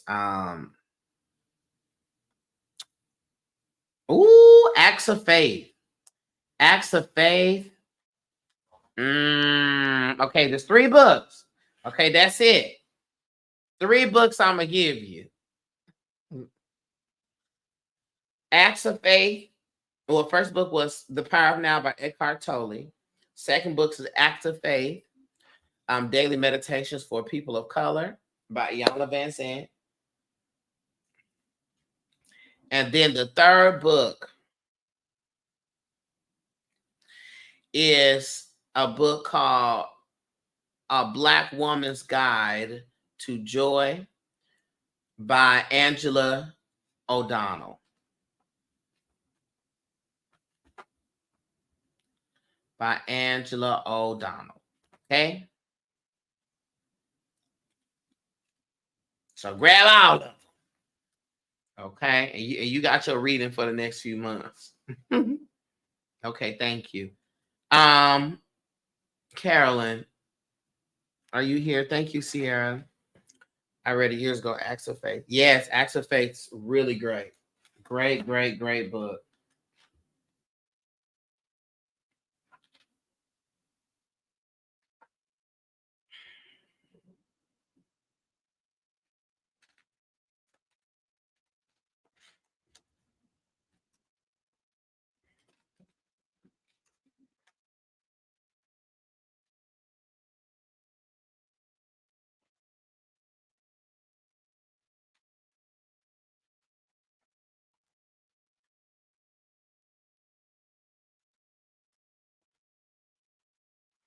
All right, let's look at this.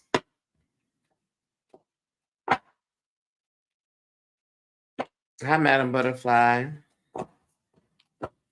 Greetings and gratitude to you, Spirit, for Lynn.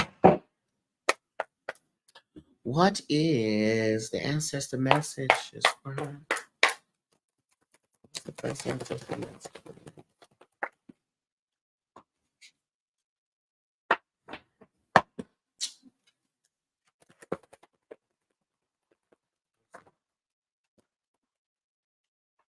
Oh Lord, send help. Send help. Fly all these cards out. I said, okay, Lynn, here we go. First card is we got Chef Vincent in reverse. Okay, Chef Vincent is a card that are the ancestor of creativity. So this are ancestors that were creative, honey, that were the life of the party, that they knew how to dress.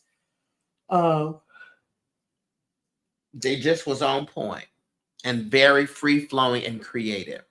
When Chef Vincent comes forward, Chef Vincent comes to teach us that, one,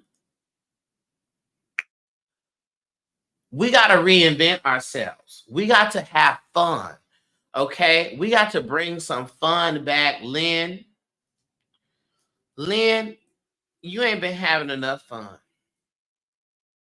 Ancestors want you to bring some fun into life. Between work and worry, you got WW, work and worry. We need F and F, fun and freedom. Okay? The ancestors want you to bring more fun in. Now, this has come up a lot. I may need to teach a lesson on leisure and work. I may need to teach a lesson on leisure and work so we can really, really develop some healthier leisure time. Okay? Because there is a difference. Okay?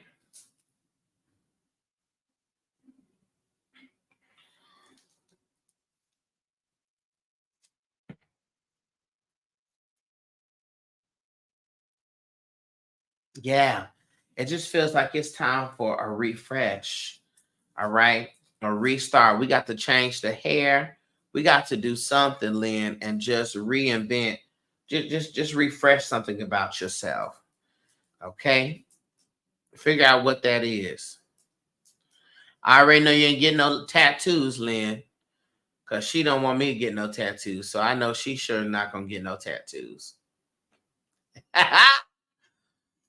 I know you surely not getting no tattoos. But figure out something to where you can just sort of refresh yourself. Try something different, okay? Because it's a little bit of a stagnant energy that's coming through here, okay? A little bit of a stagnant energy. And so we want to defeat that stagnant energy as fast as possible. The next card that comes in here is the bread you have is worth more than the fish you don't. That card is prominent for our need to practice gratitude. Lynn said, no way. Yes. It's prominent for it's our need to practice gratitude. Us to focus on the things that we have and make sure that we are not dishonoring the things that we have because we are in the pursuit of the things that we want. Okay. So make sure that you're doing your gratitude prayers. But let me also tell you this. When's the last time you thanked you for you? When is the last time you thanked you for your own self? I'm grateful for me. I'm grateful for being the type of person that I am.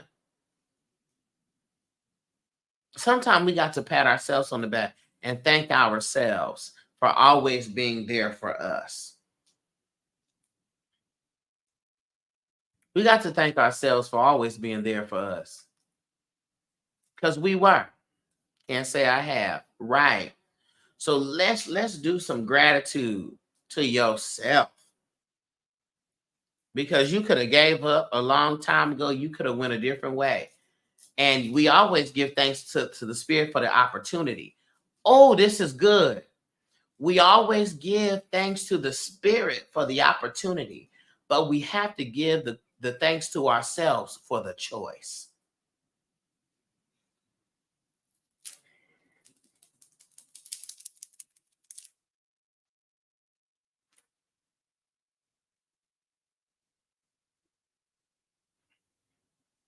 Now that's good. We always give thanks to the Spirit for the opportunity, but we got to give thanks to ourselves for the choice. Because you made the choice. You made the choice. And that's the blessing therein. So we got to give thanks to ourselves for the choice. All right? So gratitude prayer. Gratitude, daily gratitude prayer, gratitude affirmation to the self. Okay? Because you make the right choice. So within that, we got the butcher knife that comes here in reverse.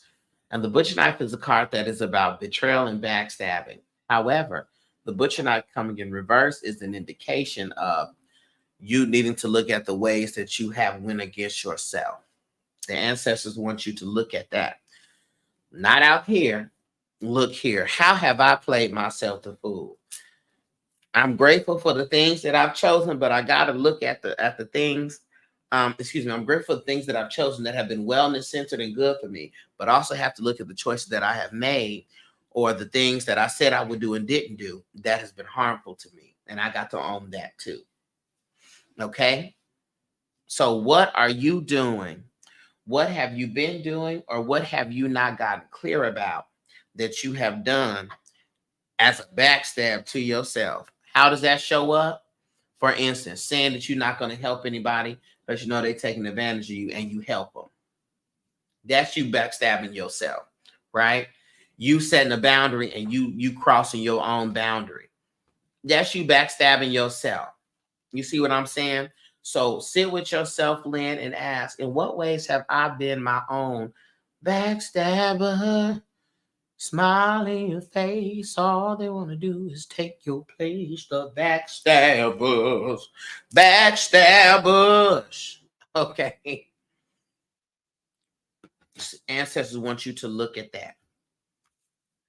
Last but certainly not least, we got the closet that comes up again. The closet comes to speak about hidden information. Spirit, could I get some clarity on this closet here? Get some clarity here. Get some clarity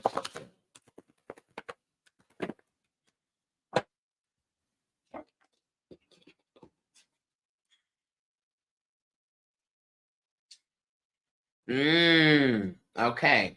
So there seems to be a lack of fairness when it comes to finances that you're getting ready to find out. Okay. That somebody has been funny with the money. Okay, somebody's being funny with the money. All right. And so the ancestors want to put you on alert with that. How would y'all suggest you go about it? With it. Let me tell you something. When you find out who been funny with the money, the 5 of cups comes out here, which is talking about moving on, accepting that it is what it is, and move on from it, and don't betray yourself again. Don't set yourself up to have to deal with no foolishness like that again. Okay? Somebody being funny with the money. Yeah. And so it's gonna come to light. And the thing is, it ain't even about the get back. It's about, did you receive the lesson? Right?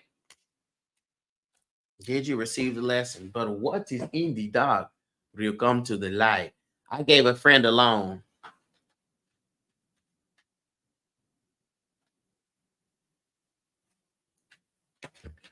So you already know what this is about. You already know what it's about then. The ancestors like, listen, you're going to have to take that L and you don't do it no more. Okay? And it's that gag about what I was saying earlier, saying you ain't gonna help nobody and help them, and then you play yourself. Don't make the ancestors' warning about the butcher knife become true. Hey, Lynn, thank you. I'm living proof of that. Never. That's it. Okay. I want y'all to know that my booking is back, and it is available for you to book services if you would like to book a service. I'm gonna add the text message reading back because that's by request. Dear God. Okay. And to that I will say, first and foremost, we're grateful this month for Hoodoo Heritage, to honor the ancestors, to connect to the community, to connect to the elements, to honor the Hoodoo, the root work, the conjure, the Black American spiritual heritage. All right. And I suggest you do that. Tidy up your altar. Commune with your ancestors. I'm going to be making some posts in Patreon on how we could best capitalize off of this. And if you're not in my Patreon, check my socials. I'm going to be releasing carousels and all types of things to assist us with this. Okay? So I love y'all from a light-filled place. Let me go ahead and pray. divine source, divine spirit, ancestors from far and wide, from both sides of the lineages, the women, the men, the fathers, the mothers, the sisters, the brothers, the cousins, the children that are in spirit who are functioning in the ancestor realm, we say thank you. And we invite you in the wellness of your energy to show up and be a support system for us, to be a guiding light for us, to come in our dreams, to show with your songs, to show with the numbers, to show with the birds, to show with the colors, to show with the scent, spirit, ancestors, in order to let us know that you are here, you are with us, and that you have not died, but you are in another form. Continue to provide clarity for us, growth for us, opportunities for us, an opportunity for us to ignite our power of choice, to be able to get in intentional alignment with the divine and all of its work. We're grateful for the opportunity to be, to learn, to divine, to get the clarity. And we will forever have a thank you on our tongue that is too heavy to fit in our mouth. Spirit, I will also say, guide us through this week. We know, guide our hearts, cover our minds, cover our energies. There's a lot of transition. There's a lot of death that has been happening, Spirit. Allow us to shield our emotions, Spirit, and those and the things, the relationships, the connections that are coming to an end. Allow that to happen and let it happen with ease, Spirit. Let the transition of those in our lives who are ready to become an ancestor, let it happen with ease. Let it not be through a lens of suffering. And it is the name of all that is. We say it is so. And so it is. All right, y'all. I love you from a light filled place. I got to ease on down the road. Okay? Y'all go forth. Y'all do well. Y'all be well. That is the least and the most you can do. Adios, y'all.